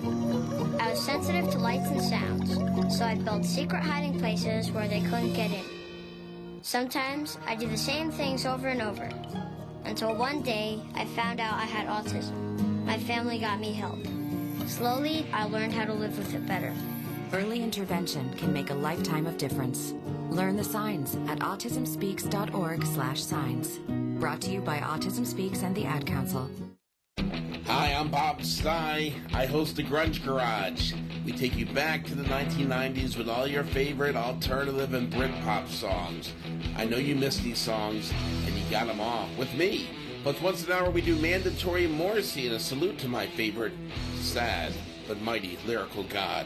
The Grunge Garage with me, Bob Stye. It's a trip to the 1990s, and you're going to love it. Check it out every Saturday night from 8 p.m. to midnight right here on Channel 98.9. Talking to your kids about the dangers of vaping can be hard. Getting them to listen to hot gossip is easy. So here's some drama you could share with your kid. Dude, did you hear about Cassie and Jake? No, but did you hear that vaping can cause irreversible lung damage and nicotine affects brain development? Nuh-uh. You don't need to gossip if you want to have an open conversation about vaping. So if you want to get tips on when and how to talk to your kids, visit talkaboutvaping.org. Brought to you by the American Lung Association and the Ad Council. 1 out of 5 Americans is disabled. That's over 60 million people nationwide. I'm Eric Hawk from American rock band Portugal the Man, and I'm here to tell you that it can be difficult getting back to work or finding a job at all following an injury or living with a disability. That's where NTI comes in. NTI is the leader in getting disabled Americans and American veterans back to work. If you're having a hard time finding a job or know someone that is, contact NTI at nticentral.org or hit them up on the phone at 877-248-8912. Go out there and get back to work.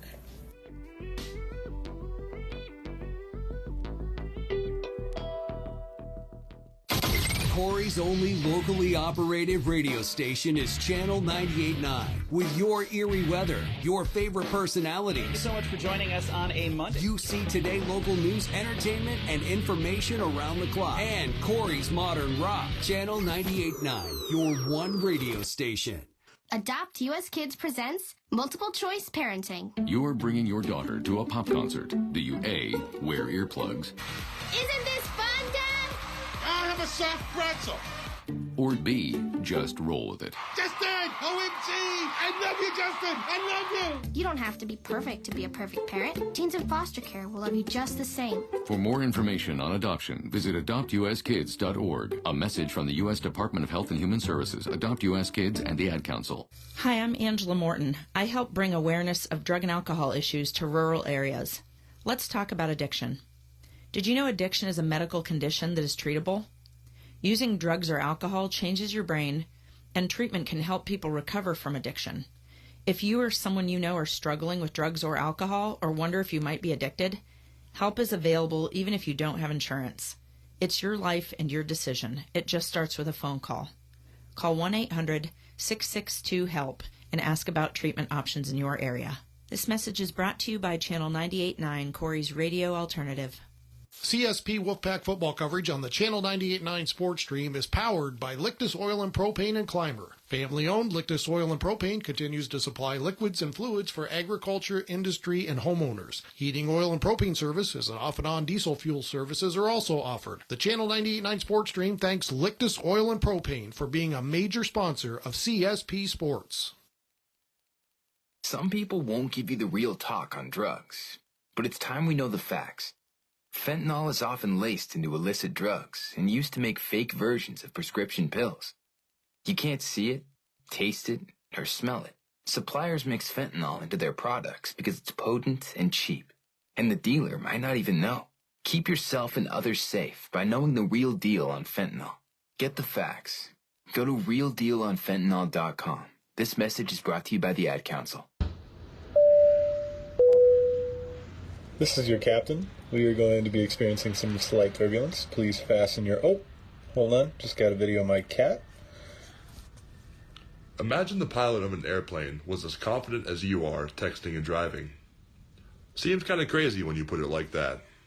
Visit StopTextStopWrecks.org. A message brought to you by the National Highway Traffic Safety Administration, Project Yellow Light, and the Ad Council. I'm Dave W. Phillips, along with my sidekicks, Taryn McKenna. We have a new show here on Channel 98.9. It's called Studio B. Indie alternative music, SoCal style. Studio B is new, cutting-edge music from up-and-coming artists or artists you may not have heard of before. Studio B, Sundays at 7 p.m. right here on Channel 98.9, Corry's Radio Alternative. Talking to your kids about the dangers of vaping can be hard. Getting them to listen to hot gossip is easy. So here's some drama you could share with your kid.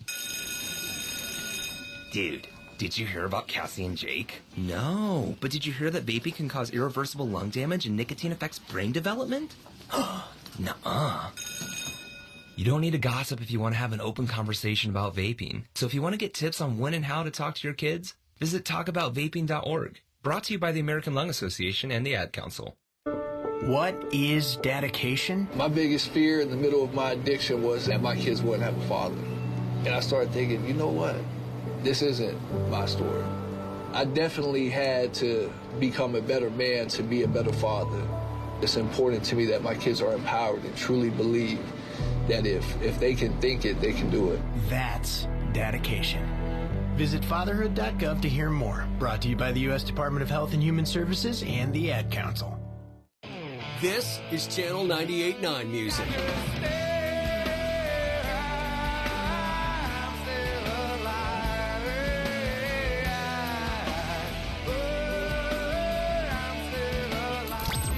This is Channel 98.9 Music.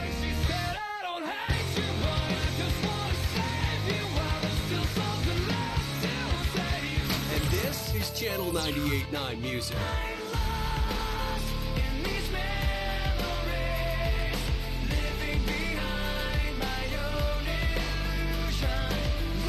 Corry's Radio Alternative, Channel 98.9.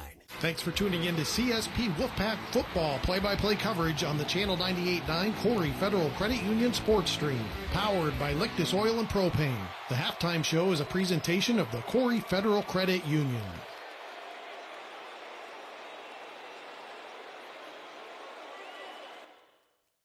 The Corry Federal Credit Union is the platinum sponsor of CSP Wolfpack football play-by-play coverage on the Channel 98.9 Sports Stream. The Corry Federal Credit Union would like to wish the Wolfpack the best of luck this season. The Corry Federal Credit Union has been serving the community since 1958. They offer a wide range of financial and banking services for you and your business. The Corry Federal Credit Union is located at 728 Worth Street in Corry, 56 North Main Street in Union City, 315 Main Street in Spartansburg, and online at corryfcu.org. The Channel 98.9 Sports Stream thanks the Corry Federal Credit Union, a not-for-profit organization, for their support of CSP Wolfpack football play-by-play.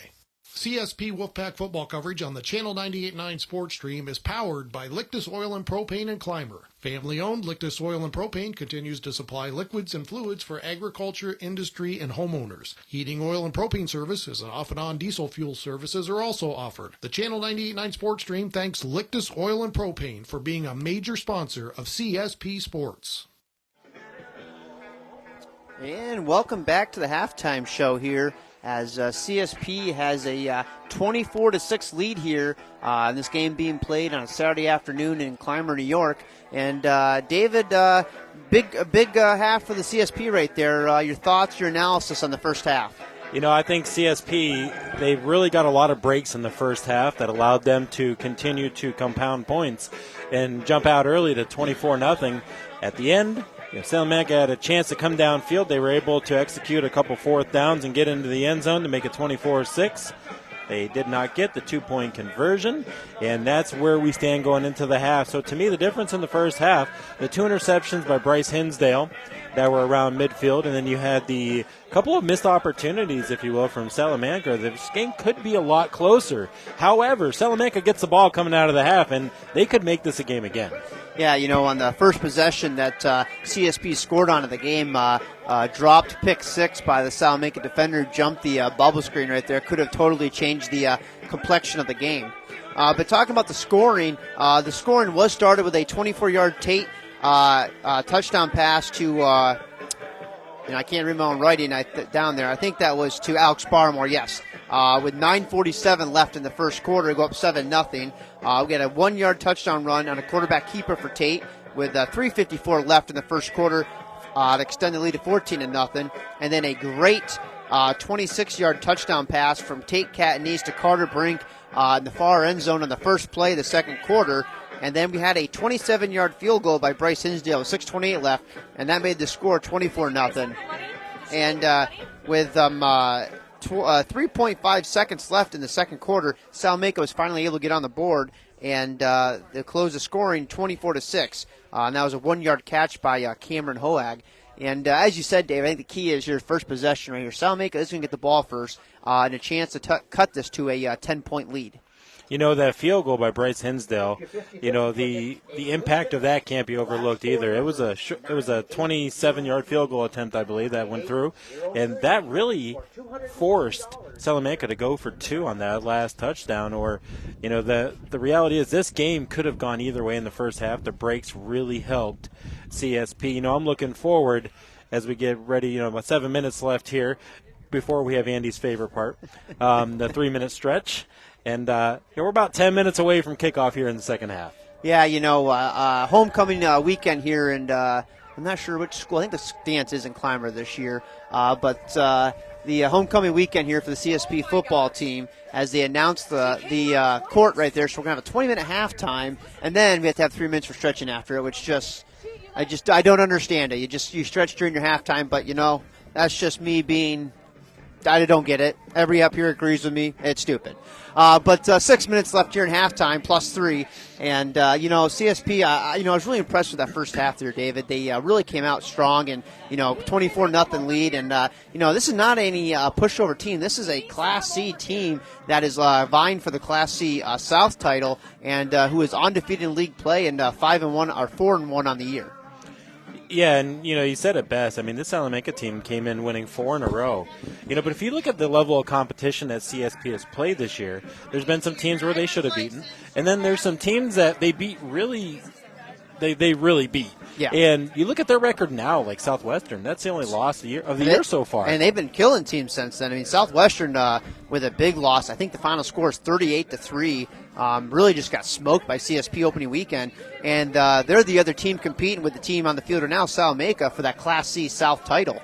And the other team they played was another Class C team was Casadega Valley, Maple Grove, Faulkner.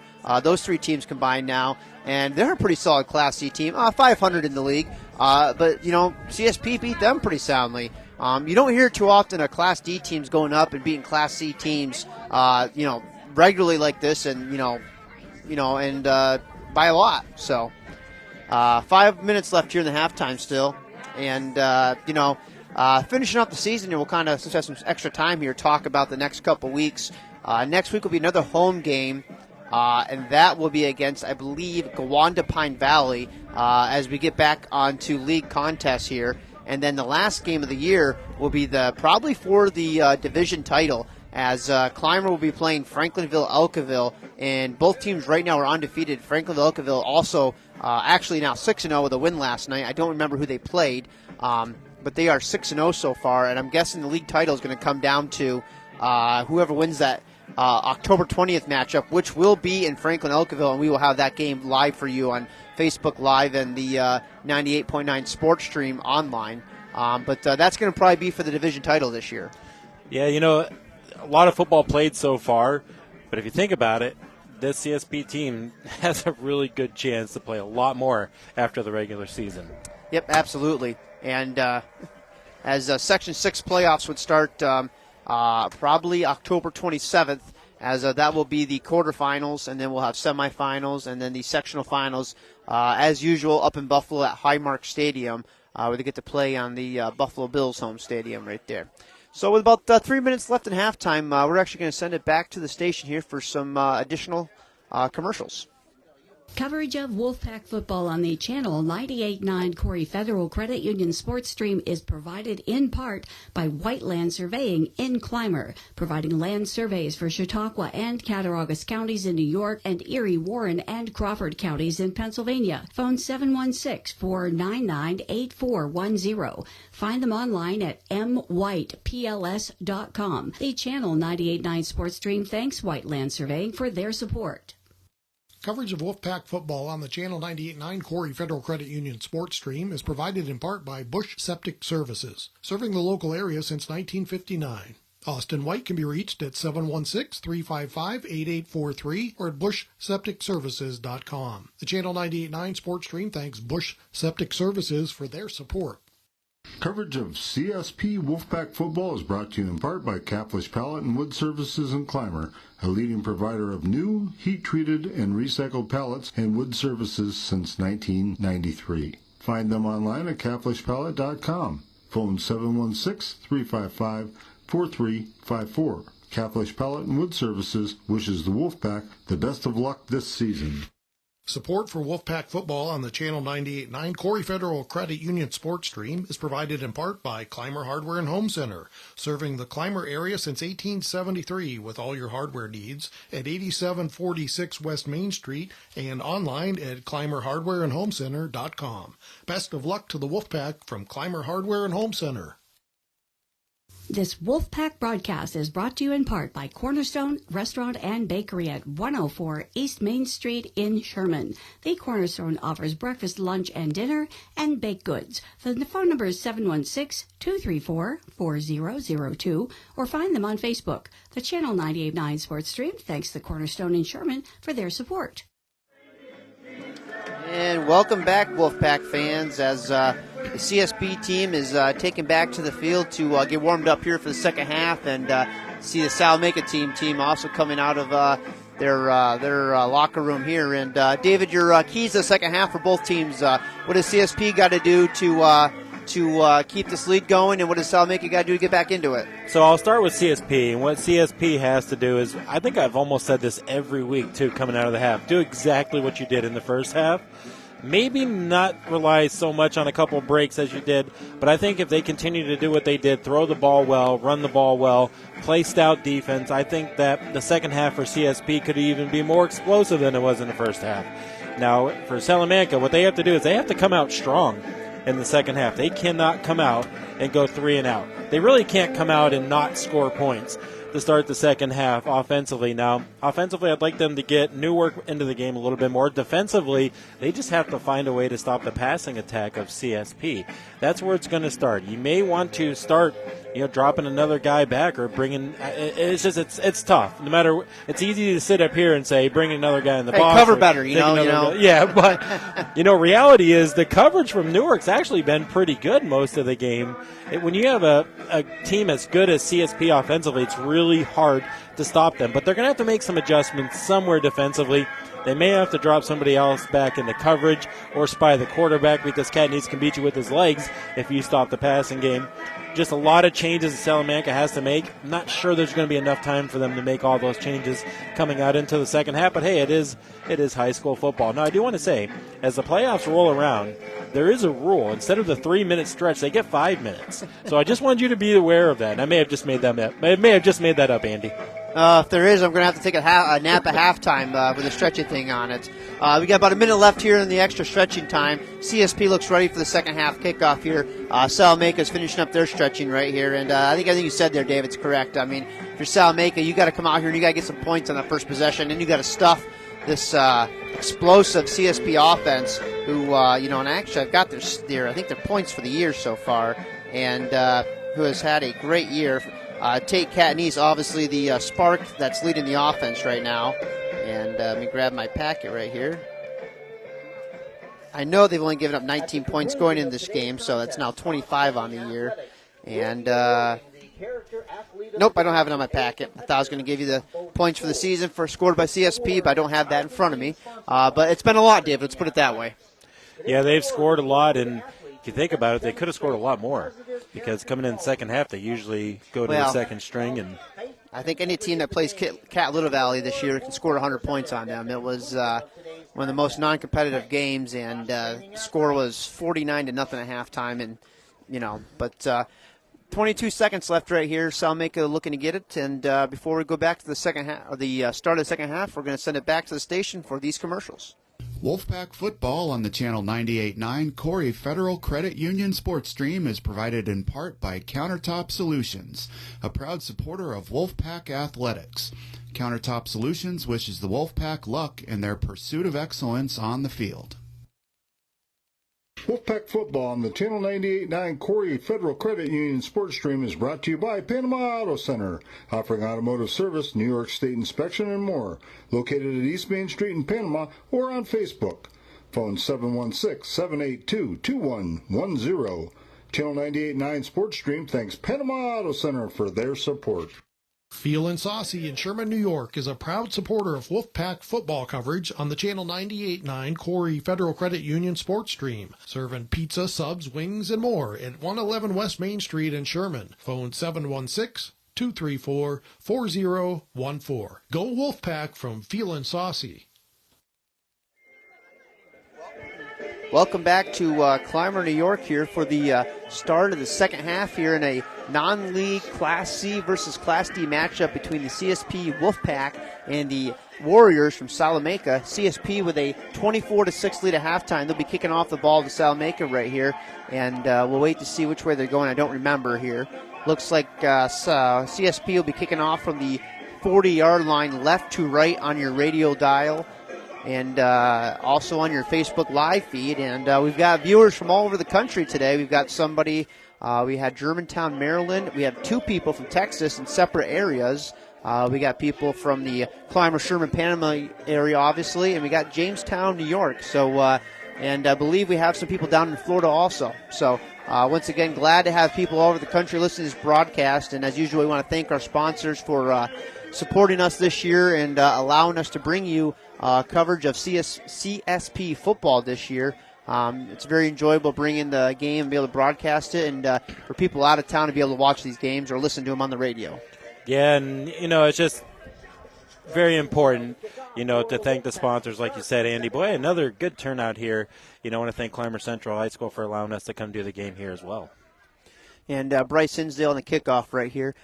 Back deep for Salamanca's one Newark.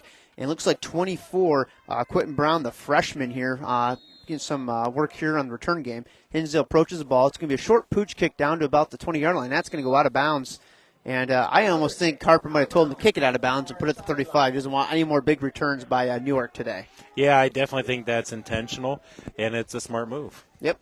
35's decent field position, nothing great for high school football.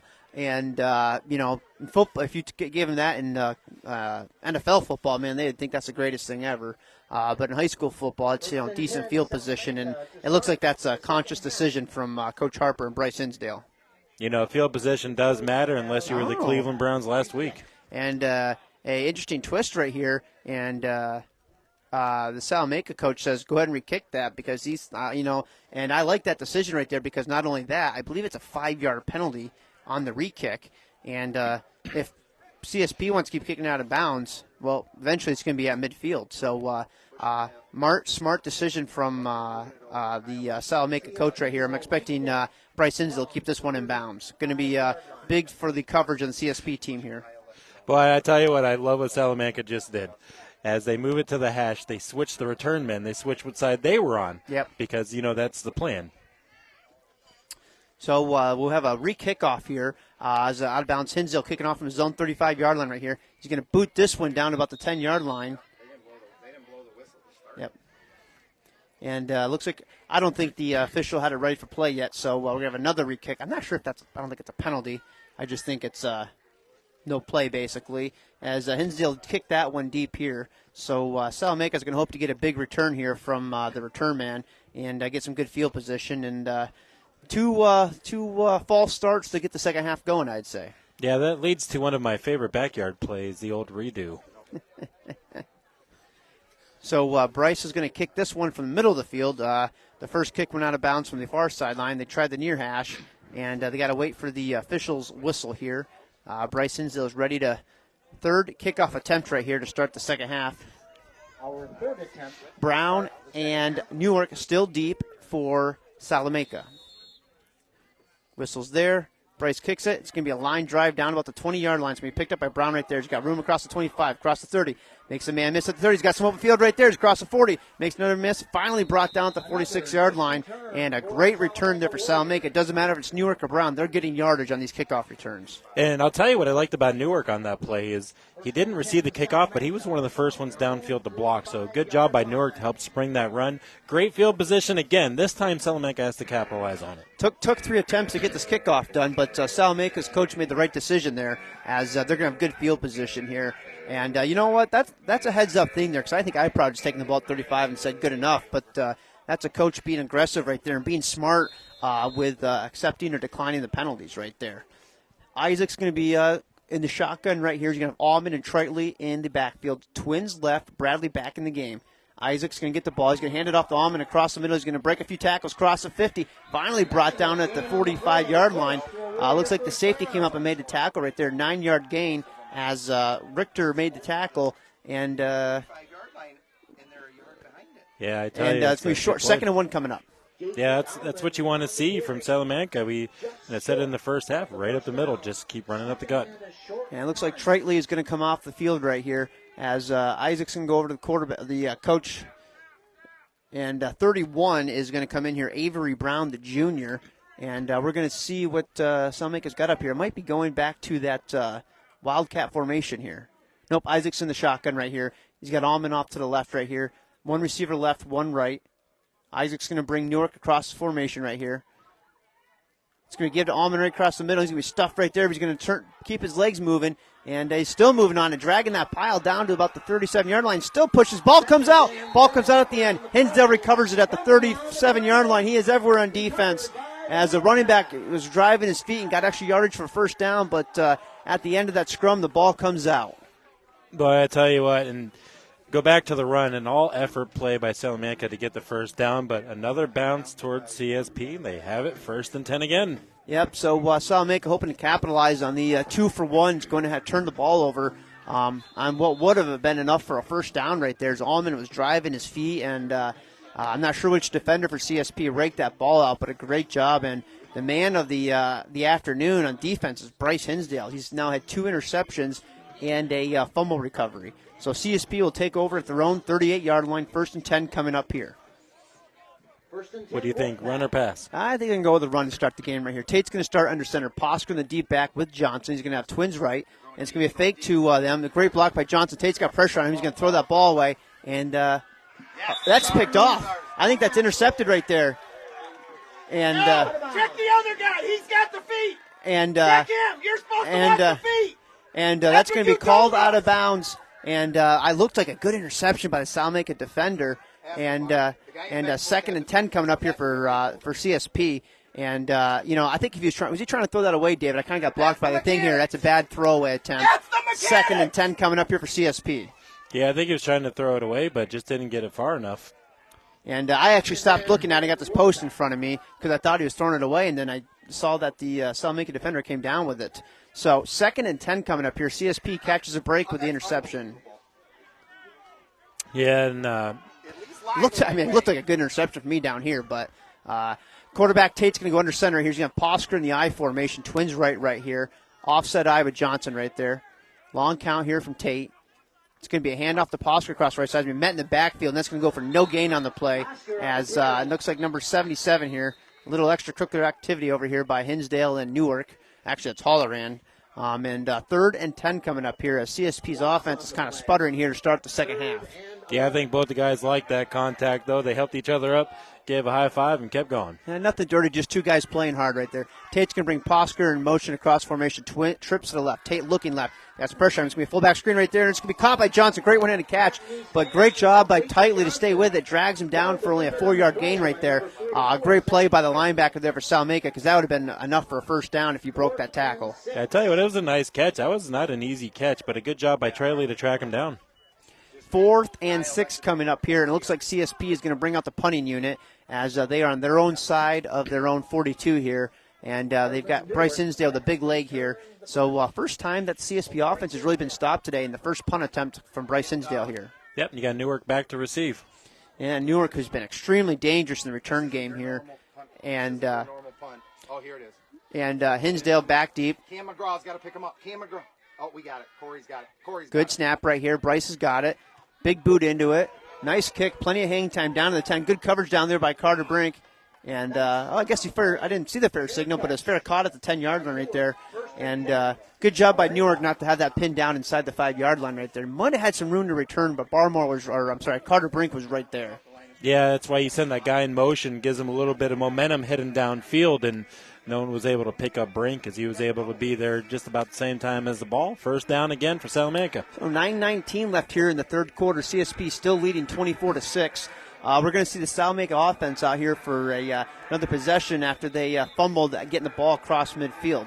So they're actually going to mark that. I guess it was at the 15 you fair caught that.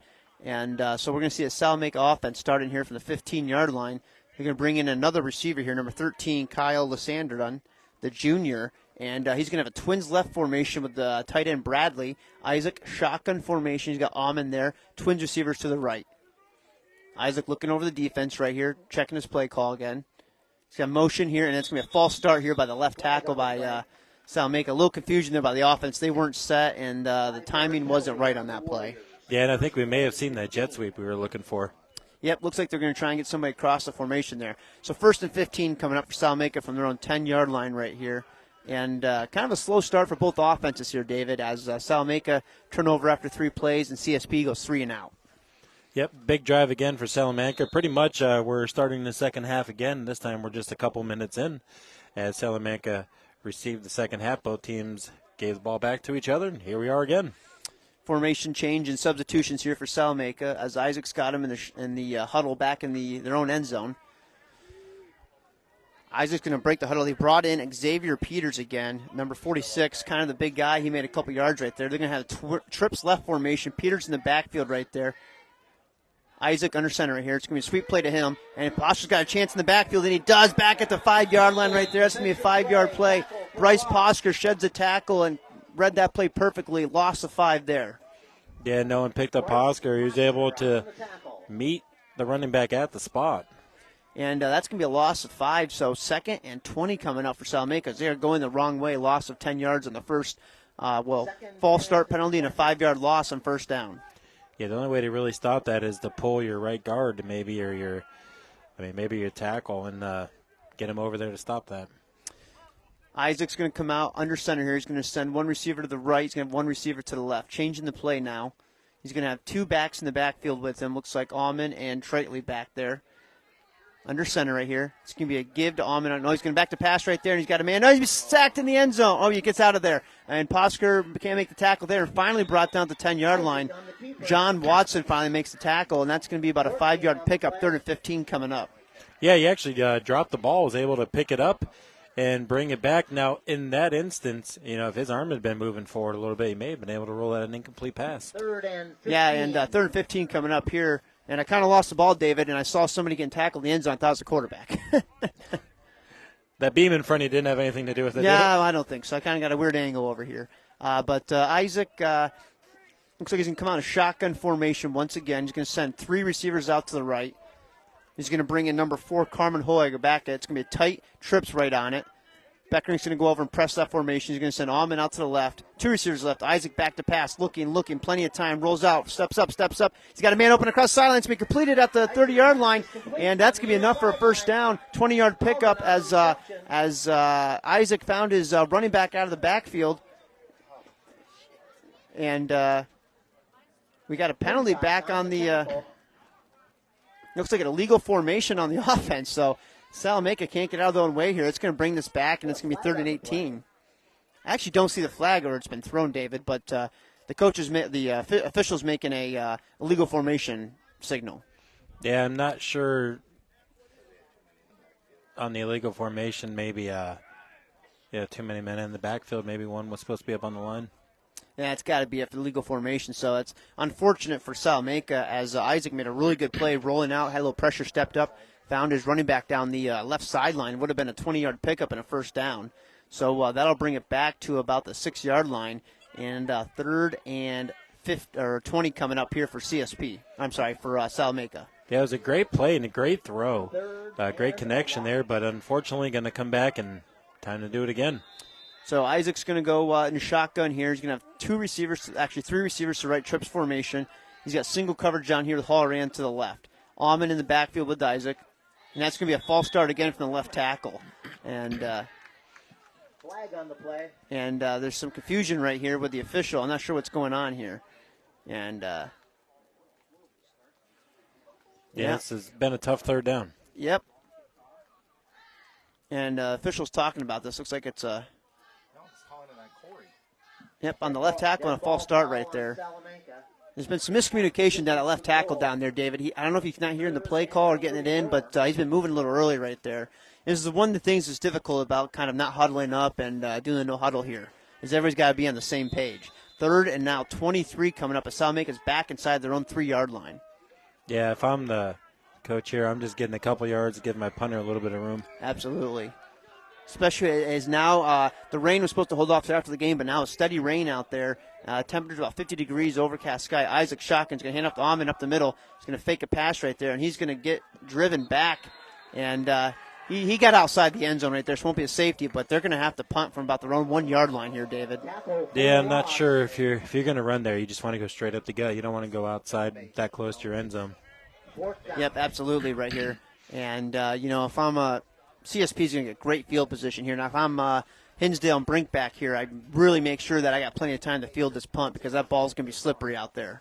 Yeah, I think what you need to do here if you're Salamanca is you need to try to draw them off.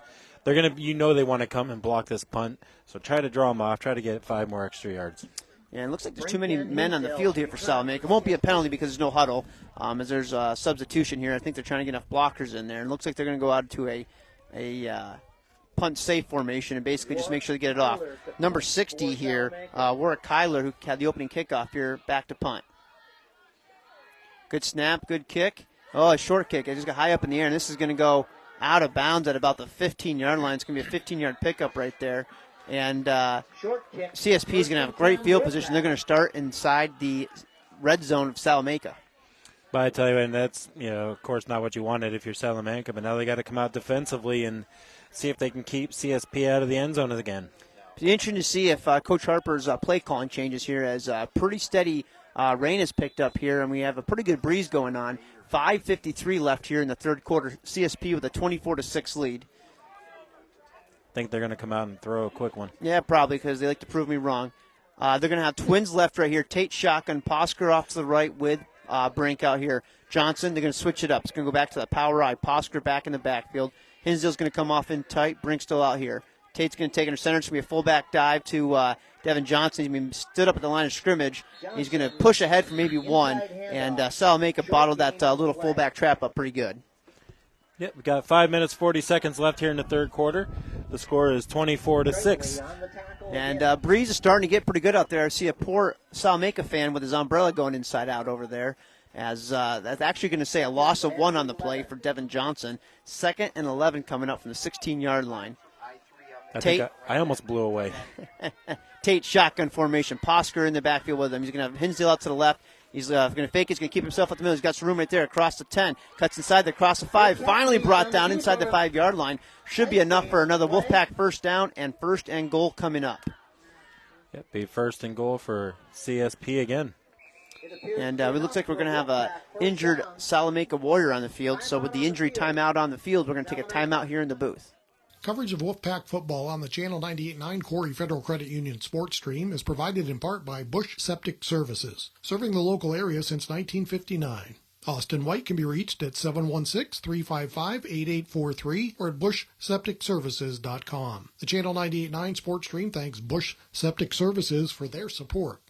Coverage of CSP Wolfpack football is brought to you in part by Caflisch Pallet and Wood Services in Clymer, a leading provider of new, heat-treated, and recycled pallets and wood services since 1993. Find them online at caflischpallet.com. Phone 716-355-4354. Caflisch Pallet and Wood Services wishes the Wolfpack the best of luck this season. Support for Wolfpack football on the Channel 98.9 Corry Federal Credit Union sports stream is provided in part by Clymer Hardware and Home Center, serving the Clymer area since 1873 with all your hardware needs at 8746 West Main Street and online at clymerhardwareandhomecenter.com. Best of luck to the Wolfpack from Clymer Hardware and Home Center. This Wolfpack broadcast is brought to you in part by Cornerstone Restaurant and Bakery at 104 East Main Street in Sherman. The Cornerstone offers breakfast, lunch, and dinner, and baked goods. The phone number is 716-234-4002, or find them on Facebook. The Channel 98.9 Sports Stream thanks the Cornerstone in Sherman for their support. Wolfpack football on the Channel 98.9 Corry Federal Credit Union sports stream is provided in part by Countertop Solutions, a proud supporter of Wolfpack athletics. Countertop Solutions wishes the Wolfpack luck in their pursuit of excellence on the field. Support for Wolfpack football coverage on the Channel 98.9 Corry Federal Credit Union sports stream is provided in part by Corry Chevrolet, located at 45300 Route 6 at the Y in Columbus. Corry Chevrolet is proud to support the 2022 CSP Wolfpack. Play hard, believe in yourself and each other. Vehicles are available for viewing online at CorryChevy.com. Phone is 814-581-4094. The Channel 98.9 sports stream thanks Corry Chevrolet for their support. And welcome back to Clymer, New York for today's broadcast. Dave, did you get the number on the player who got up? I looked away. I believe it was Newark. Newark, okay. Number one, Newark. He made a tackle, and he made a great tackle. I think he may have just got a little bit low. Hopefully he's okay. And he's able to walk up under his own power on the far sideline there. It looks like the coaches are looking at him, and looks like he'll be okay. Hope he can bounce back, get back in this game. But 5:01 left here in the third quarter. CSP with a 24-6 lead, and looking at first and goal from the about 3-yard line right here. And as CSP is looking to extend this lead here, he's going to send Hinsdale split left. He's going to send Brink far to the right. Tate's going to go under center right here. He's got Posker in the deep back, offset I formation to the left. Barmore in tight. Tate's going to hand off to Posker outside. He's going to bounce it off to the left, and he's going to be driven down right, and he's going to make it in the end zone. Touchdown, Wolfpack! Bryce Posker from 3 yards out to make the touchdown. 30-6 Wolfpack. Yeah, just a kind of a stretch play just to the outside, and another touchdown for the Wolfpack, and they continued, Andy, to put a lot of points up every game this year. Yeah, absolutely, cracking the 30-point mark again. We're only halfway through the third quarter here as Posker takes it in from 3 yards out for the touchdown. And, another good response there for CSP to capitalize on the great field position. Yeah, the defense had stymied Salamanca back at their own 5-yard line, and great field position started it. Hinsdale gets an extra point blocked, and the extra point is no good. And then Tate decided to kick it. I'm not sure what that was right there. I think he wanted nobody to hit him right there. But the first extra point block this year is going to keep the score 30-6 right there, as CSP fails on the extra point conversion right there. And good punt block there by Salamanca. Yeah, they timed the snap perfectly, and they almost caught the kick. Yeah. He was there right as soon as it was kicked. And the officials having a little conversation on it, because I believe that should have been a live ball after it with a chance to run it back. And I would think that's got to be a penalty on Tate in reality, because he kicked it again. But that's where plays like that you don't see very often, so we don't know the rules on that. But with that, we'll keep it here as CSP will be kicking this ball off to Salamanca right here. And Salamanca's going to hope that their next possession goes better than the last possession. Not good to start the second half here. Had what looked like a first down inside the 35-yard line, fumbled the ball, turned the ball over to CSP, and then had a 15-yard punt from their own 1-yard line that set up CSP with a great field position. And then 3 plays later, CSP is in the end zone for a 30-6 lead. You know, that's the difference with CSP versus a lot of teams they've played this year, is CSP is able to capitalize on a lot of the mistakes from the other team. And when CSP makes a mistake, their defense usually steps up to help them out. Yeah, that's CSP Wolfpack defense has been extremely stingy this year, doing a nice job holding opponents in the single digits most games. Hinsdale approaches the ball right here. It's going to be a squib kick up the middle right there. It's going to be fielded by number 13 there. He's going to go to the right side, find some blockers, cross the 30, and then he's going to be tackled in the open field there at the 35-yard line. And looks like that's looks like Bryce Posker on the carry or tackle. And as Salamanca will take over at their own 35-yard line, but I'm sure Coach Harper is perfectly happy with that. Yep, and Salamanca is going to come out again offensively, and they had an earlier possession this half where they had crossed midfield before they fumbled, and they were driving to make it a game. Now, it's only halfway through the third quarter. We got 4:28 left. It's 30-6. Salamanca really needs to move downfield here and put some points on the board. Yeah, the last possession was really marred by penalties. False start, and then a big loss for a play, and another false start. Isaac's going to start in a shotgun formation. Almond back there with him. Twins left, two receivers to the right. He's got number 46 Peters in there. It's going to be a jet sweep to him. It's going to be blown up in the backfield, but it's a quick pass out to the left. But Bryce Hinsdale's right there, and great job by number 4 Cameron Hoag to get 5 or 6 yards on it. I don't know how Isaac got rid of that ball. It looks like he was hammered in the backfield. Yeah, it looked like a potential screen was set up, and good job to get that ball off. That's that's going to be one of the more impressive 5 yards right there, because that play got blown up in the backfield. And then even Hoag, the receiver, got met right at the line of scrimmage by Bryce Hinsdale, was able to shed that tackle for another 5 yards. Isaac's going to start under center here. He's going to have Almond as a deep back right here, one right, one left on it. Isaac looking at his wristband once again. He's got a full back behind him too. Long count. It's going to be a sweep out to here. Almond looking for some blocks. Not going to get any. Great open field tackle right there by, I think Carter Brink is in the game. That's number 10 right there. And that's going to be a 3-yard loss on the play. That sweep play with the pulling lineman's not working that great, David. They just can't get out there and, make blocks on the backers or the corners. Yeah, if you're going to do that sweep, I think you're really going to have to set it up a little bit more. Maybe send some motion the other way first. If that's not working, then you got to start giving it to that motion guy to make him respect both ways. Isaac's going to come out here. He's going to have 2 backs in the backfield with him, Isaac and Treatley. He's going to send 2 receivers out to the right. He's got 1 receiver, single coverage on the left. Newark is not in the game. Quarterback's going to roll right, looking left, looking back across the field. He's going to break a tackle. Steps up, throws the ball. He's got a man wide open. Oh, and it's the other guy picks up and catches across the 50. And a great play for Salamanca to pick up 20 yards.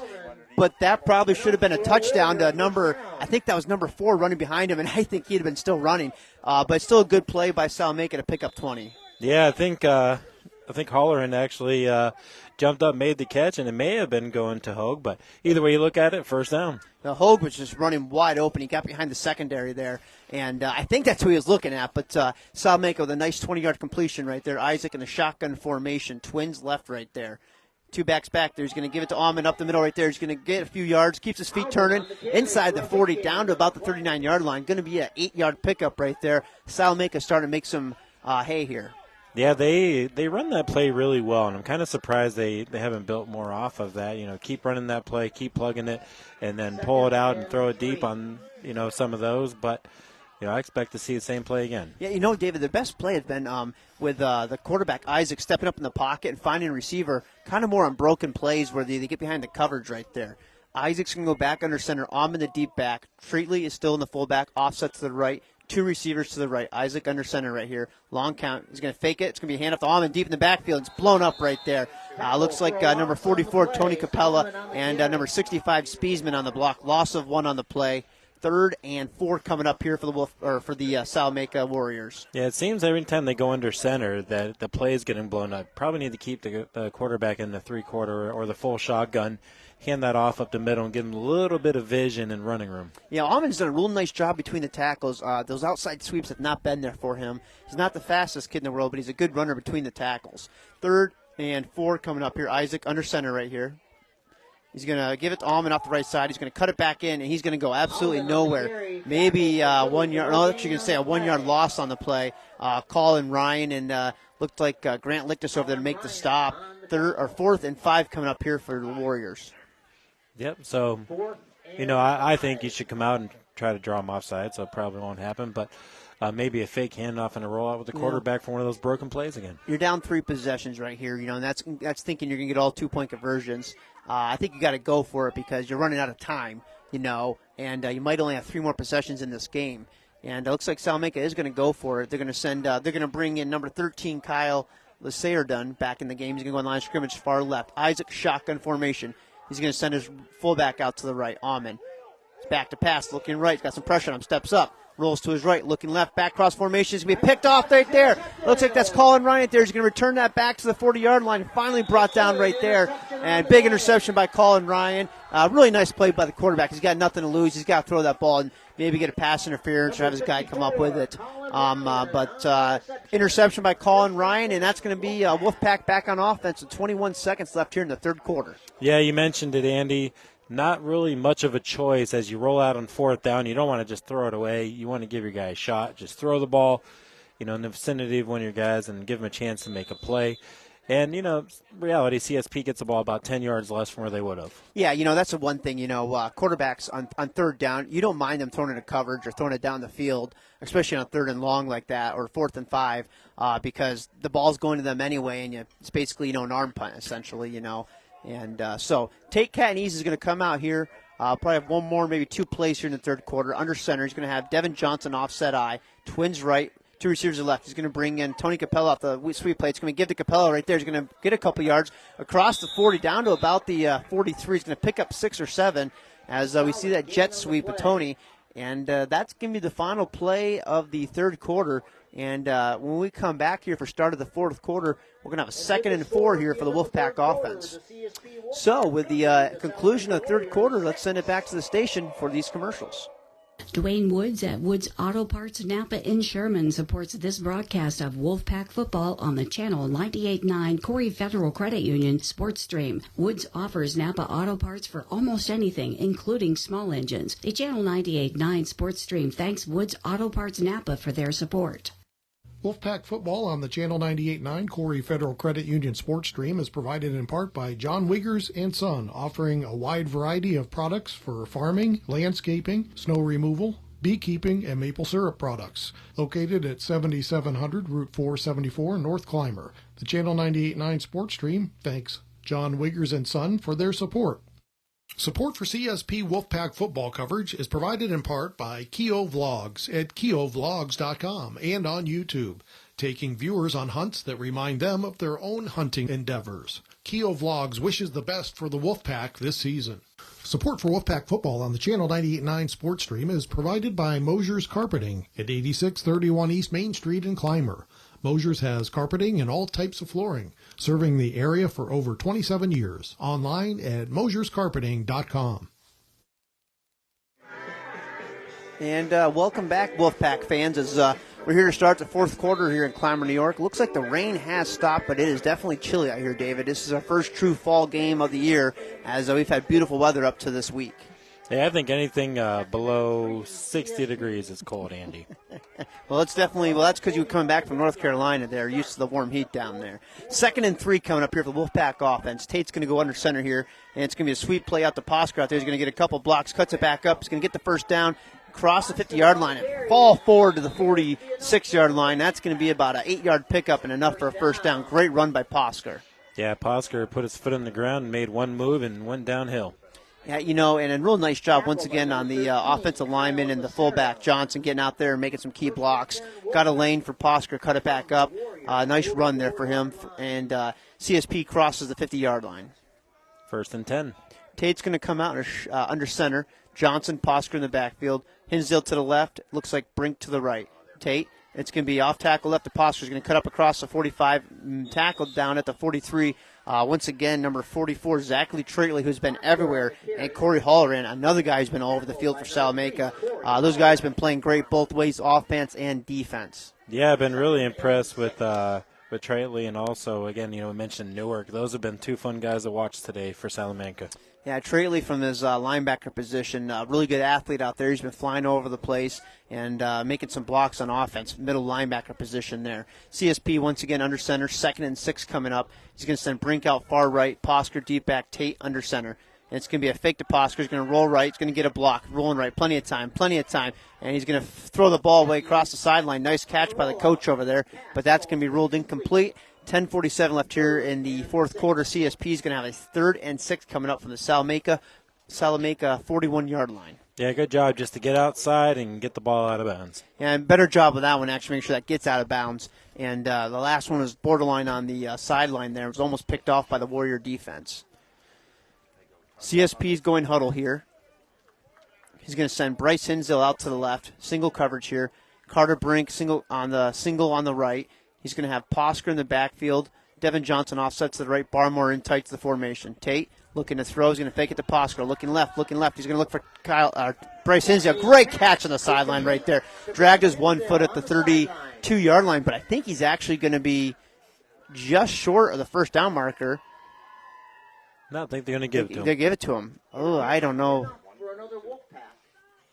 Okay, well, it's first down for the Wolfpack. I might have the wrong.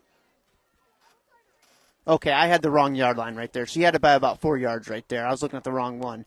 And so what? First down for the Wolfpack right there. Really good catch by Bryce Hinsdale. Dragged his foot in there right in the sideline, and a really good throw by Tate right there. Tate's under center here, I formation Posker. It's going to be hand off to Posker left side. He's going to break it out, break a tackle right there. And then finally, Traitley's going to bring him down outside the 29-yard line, going to pick up 3 or 4 yards as Posker is able to break a tackle behind the line of scrimmage. Yeah, he broke the tackle. I almost broke the door. Getting a little windy up here in the press box. And, I want to go back to that Bryce Hinsdale play. Tate's had a few throws today where he's put the ball only in the spot where his his receiver can get it. The touchdown to Brink, he put it on the far end of the end zone, not allowing the defender to make a play on the ball. And same thing in that pass to Bryce Hinsdale. There was really good coverage on it, and nobody but Bryce was going to get to that ball. Yeah, and he put some zip on that ball as well, and you're right. He's throwing the ball well today. Tate, shotgun, Posker there with him. Johnson split to right. He's going to fake it to Posker. Looking left. Plenty of time. Deep ball down the sideline to Bryce right there. He's going to go up and make it. Knocked incomplete. Number 21 right there. Joshua Amon in coverage, the running back. And looks like Bryce Hinsdale might have hurt himself going up for that catch. Almost came down with a circus catch. 3rd and 6 coming up here as Bryce Hinsdale looks to be a little shaken up. And that was down inside the 5-yard line. Would have been a heck of a play. Bryce made a pretty good attempt. And Coach Harper's going to take him out over his objections. So, I'd say 2-down territory here, David. You're inside the 30 right here, so you're not looking for a necessarily big play, but, positive yards on 3rd down to give you a better chance on 4th. Yeah, I agree. I think you're in 2-down territory. maybe run one of the sweeps or run to the counter play to Posker, get a couple here. Posker's going to come out, deep man in the backfield. Johnson's going to set off to the left. Tate under center. Richter in. It's going to be hand off to Posker left side. He's got some room right there. Plows ahead forward down to about the 25-yard line. Going to pick up 4 yards. We're going to see about a 4th and 2, it looks like here. And Posker's looking for a breather right there. Took a pretty good shot as 4th and 2 coming up. Travis Owens coming in. Yep, and, Andy, I think we called it perfectly there. Get a couple yards on 3rd down and make it a manageable 4th. Yeah, that off-tackle run has been there for Posker. He's done a nice job either cutting it up or taking it outside and getting some good yardage there. Rain is picking up here once again. 9:13 left here in the 4th quarter. CSP with a 30-6 lead. Tate's going to come out under center. Johnson off to the left.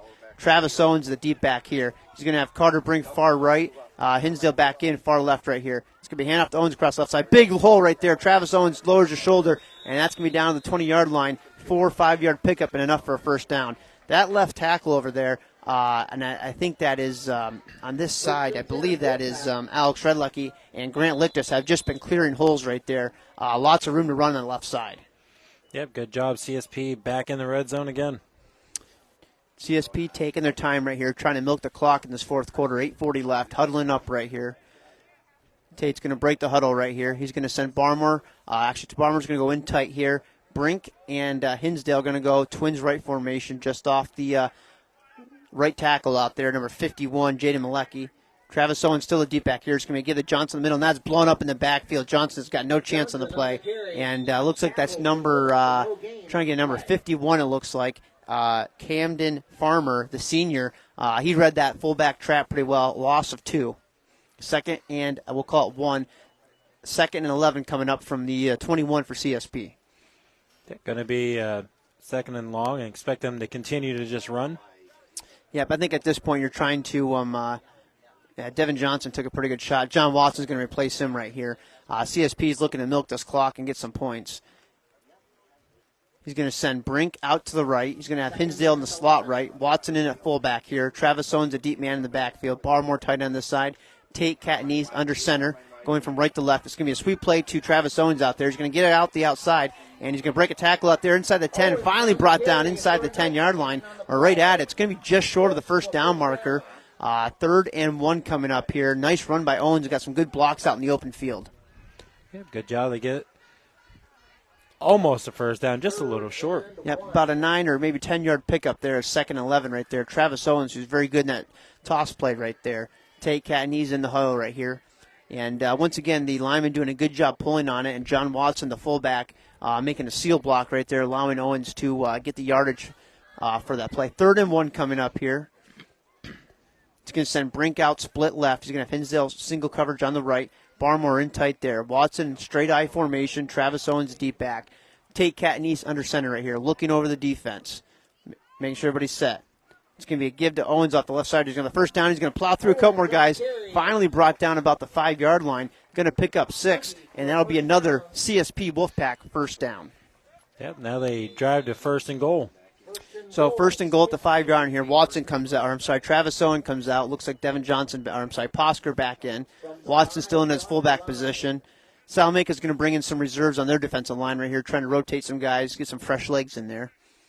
Clock running, 6:21 left here in the 4th quarter. Salamanca makes another substitution right here. CSP slowing down that offense right now, eating up this clock. Barmore's going to be in tight left. Watson fullback off to the set. Posker deep back. Hinsdale Brink, twins right formation. Tate's going to go under center. Moves Watson to the other side of the formation. Tate, here's the count. Looking over the defense, brings Hinsdale across the formation. Tate's going to fake it to Posker's going to roll right. He's got pressure on immediately. Lictus gets a great block on here. Tate's got nowhere to throw. He's going to find a man back across the field. It's going to be Barmore, and that's going to be a touchdown right there, 5 yards. Tate Cattonese, Alex Barmore. Wolfpack put another 6 points on the board. And it just continues today. Great execution by the offense of CSP, and they keep capitalizing every time they get in the red zone. Yeah, nice job by Tate. He actually had a ton of pressure on there, and Grant Lictus was able to actually get a block on a guy out there to give Tate a few seconds. And once again, he threw it back across his body, but Barmore did a good job sitting down in a soft zone, and it was wide open at the goal line. And Bryce Hinsdale once again on to attempt the extra point. Score is 36-6 with 5:47 left here in the first quarter. Looks like somebody moved on the front or offsides here in Salamanca, trying to count or time that snap again. Effective last time, they blocked the last extra point, timing the snap and be able to get a couple defenders through. So that'll move the ball up 1 yard. Looks like CSP is going to elect to kick this extra point still. Offside, Salamanca, half the distance to the goal. Rain once again picking up here. Still attempts the kick. Tate Cattonese on the hold. Alex Barmore, the long snapper this year. See if Salamanca brings pressure once again. Slow snap, but Bryce gets it up. The kick is high, and the kick looks to be good. And with that, the score is now 37-6. And with the timeout here on the field, we're going to take a timeout back to the station.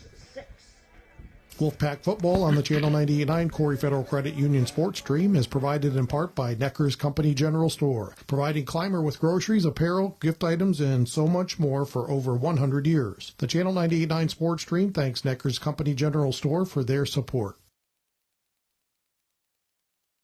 Support for CSP Wolfpack football on the Channel 98.9 Sports Stream is provided in part by Sherman Livestock at 4150 Sherman Mayville Road. Auctions are every Tuesday and Thursday. More info is available at 716-499-1362 and on Facebook. Support for coverage of Wolfpack football on the Channel 98.9 Corry Federal Credit Union Sports Stream is provided in part by Triple E Manufacturing and Design. Triple E Manufacturing and Design offers equine products, promotional items, embroidery, and printing services. Located at 117 Osborne Street in Sherman and at tripleemfg.com. Phone 800-295-4282. The Channel 98.9 Corry Federal Credit Union Sports Stream thanks Triple E Manufacturing and Design for their support. And welcome back to Clymer, New York, as CSP is now up 37-6 with 5:47 left here in the fourth quarter. As Hinsdale looks to kick this off once again, it's going to be a line drive kick down to about the 20-yard line. Going to be fielded by Brown right there. Looking for a couple blocks, makes a guy miss back there, gets another block, gets up to the sideline, finally brought down at the 34-yard line. Looks like number 44, and that is Tony Capella on the stop. And Salamanca, one big positive for them today, David, is their special teams have been very good today on the return game. Yeah, I thought, whether they were covering the return or returning themselves, you're right. They've done a pretty good job on their special teams and blocking an extra point. Yep, absolutely. So Salamanca hoping to probably get some points and maybe build some momentum back here on offense, as looks like Isaac's going to be looks like Salamanca's going to make some substitutions here on the offense. And Allman, the running back, is going to come out. They're going to bring in back in Peters, number 46, the junior, Xavier Peters here. Isaac's going to go under center right here. He's going to have two backs in the backfield, one to the right, one to the left out here.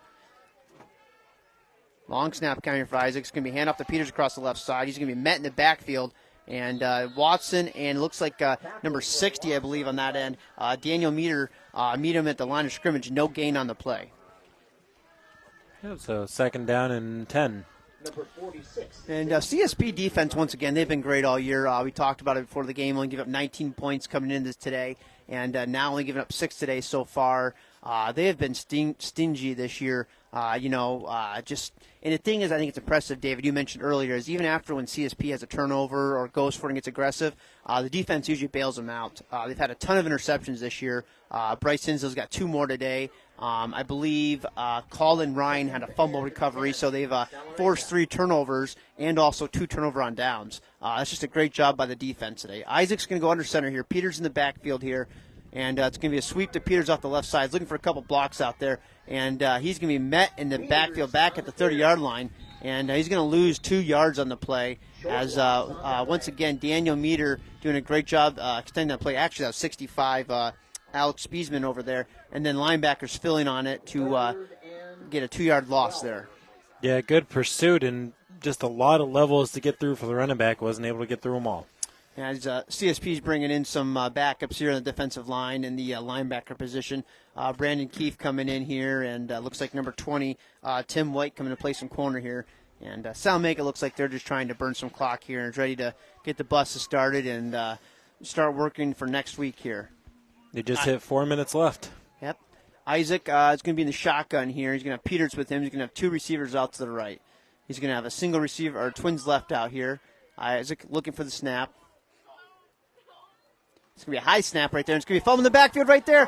And the ball is still loose. 77, or actually Colin Ryan actually getting it. And that's going to be another turnover right there for the Salamanca Warriors. And CSP is cruising. Yep, just capitalizing on a mistake. And it could have been.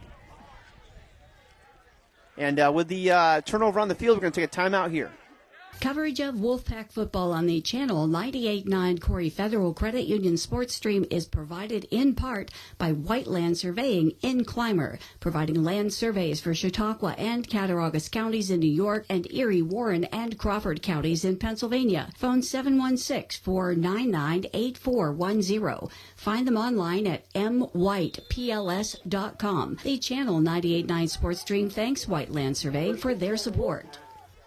And welcome back. And Tate Catney's day looks like it's going to be over. Dalton Richter is coming in the game. Tim White and Pinzock in the backfield. It's going to be a give to Pinzock off the left side right there. He's got some room out there. He's got some blocks. Finally brought down at about the 11-yard line. And that's going to be about a 7-yard pickup right there. As a nice run by Pinzock right there. As we're seeing the second team backfield, and now the second team line's coming in here. And CSP is probably hoping to get one more first down and end this game right here. 2nd and 3 coming up. And, David, this is another impressive W here for CSP. They've now played 3 Class C opponents, and they're going to go 3-0 against them and have a very high point differential. Yeah, like you said, not even only 3-0, but a big 3-0. Right, they beat Southwestern, whose only loss of the year was to CSP, and beat them 38-3. They beat the Casadega Valley, Maple Grove, and Faulkner Thundering Herd.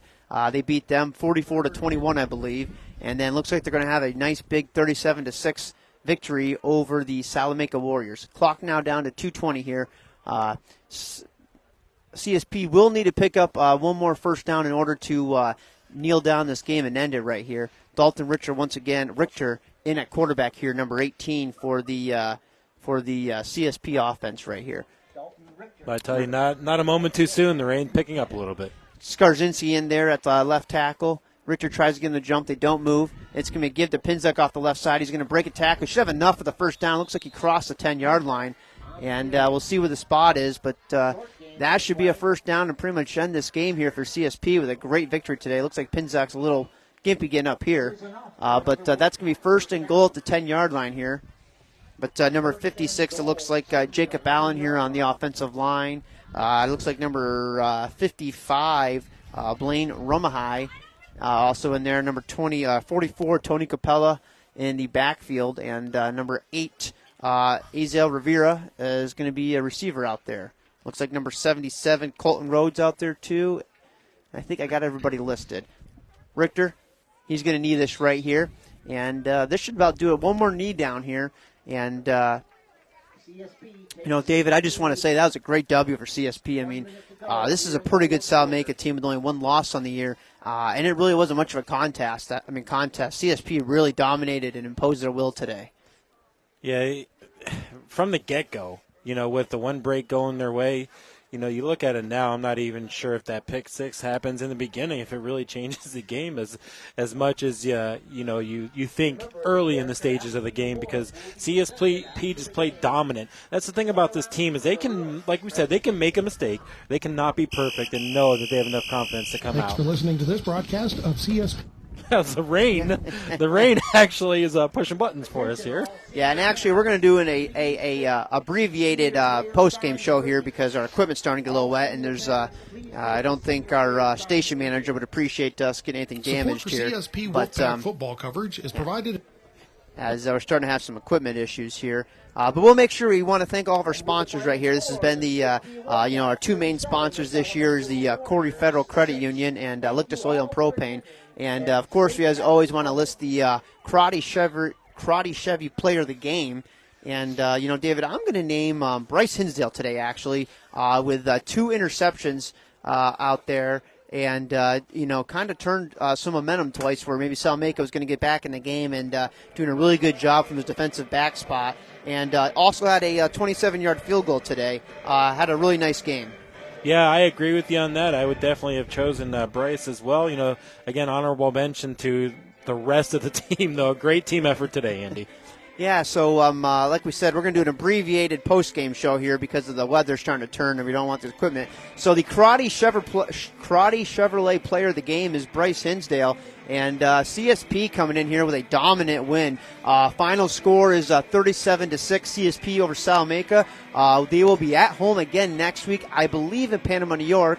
But that'll be a 1:30 kickoff. And once again, you can listen to this game live on the radio, 98.9 FM, or the sports stream online, or you can watch the game and listen on Facebook Live here. So, David, once again, great to broadcast with you today. And hopefully have another big win for CSP next week. Yep, always look forward to these, Andy, and I look forward to being in the booth with you guys for many more games to come this year. Absolutely. Final score: CSP 37, Salamanca 6. Ladies and gentlemen, Thanks for listening to this broadcast of CSP Wolfpack football coverage on the Channel 98.9 Corry Federal Credit Union Sports Stream at channel989.org.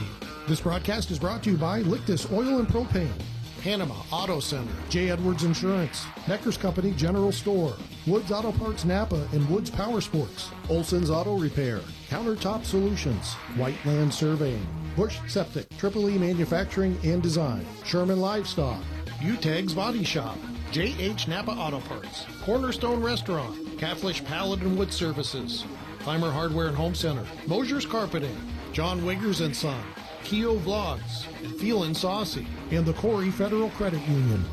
Join us next time for all the action, channel989.org.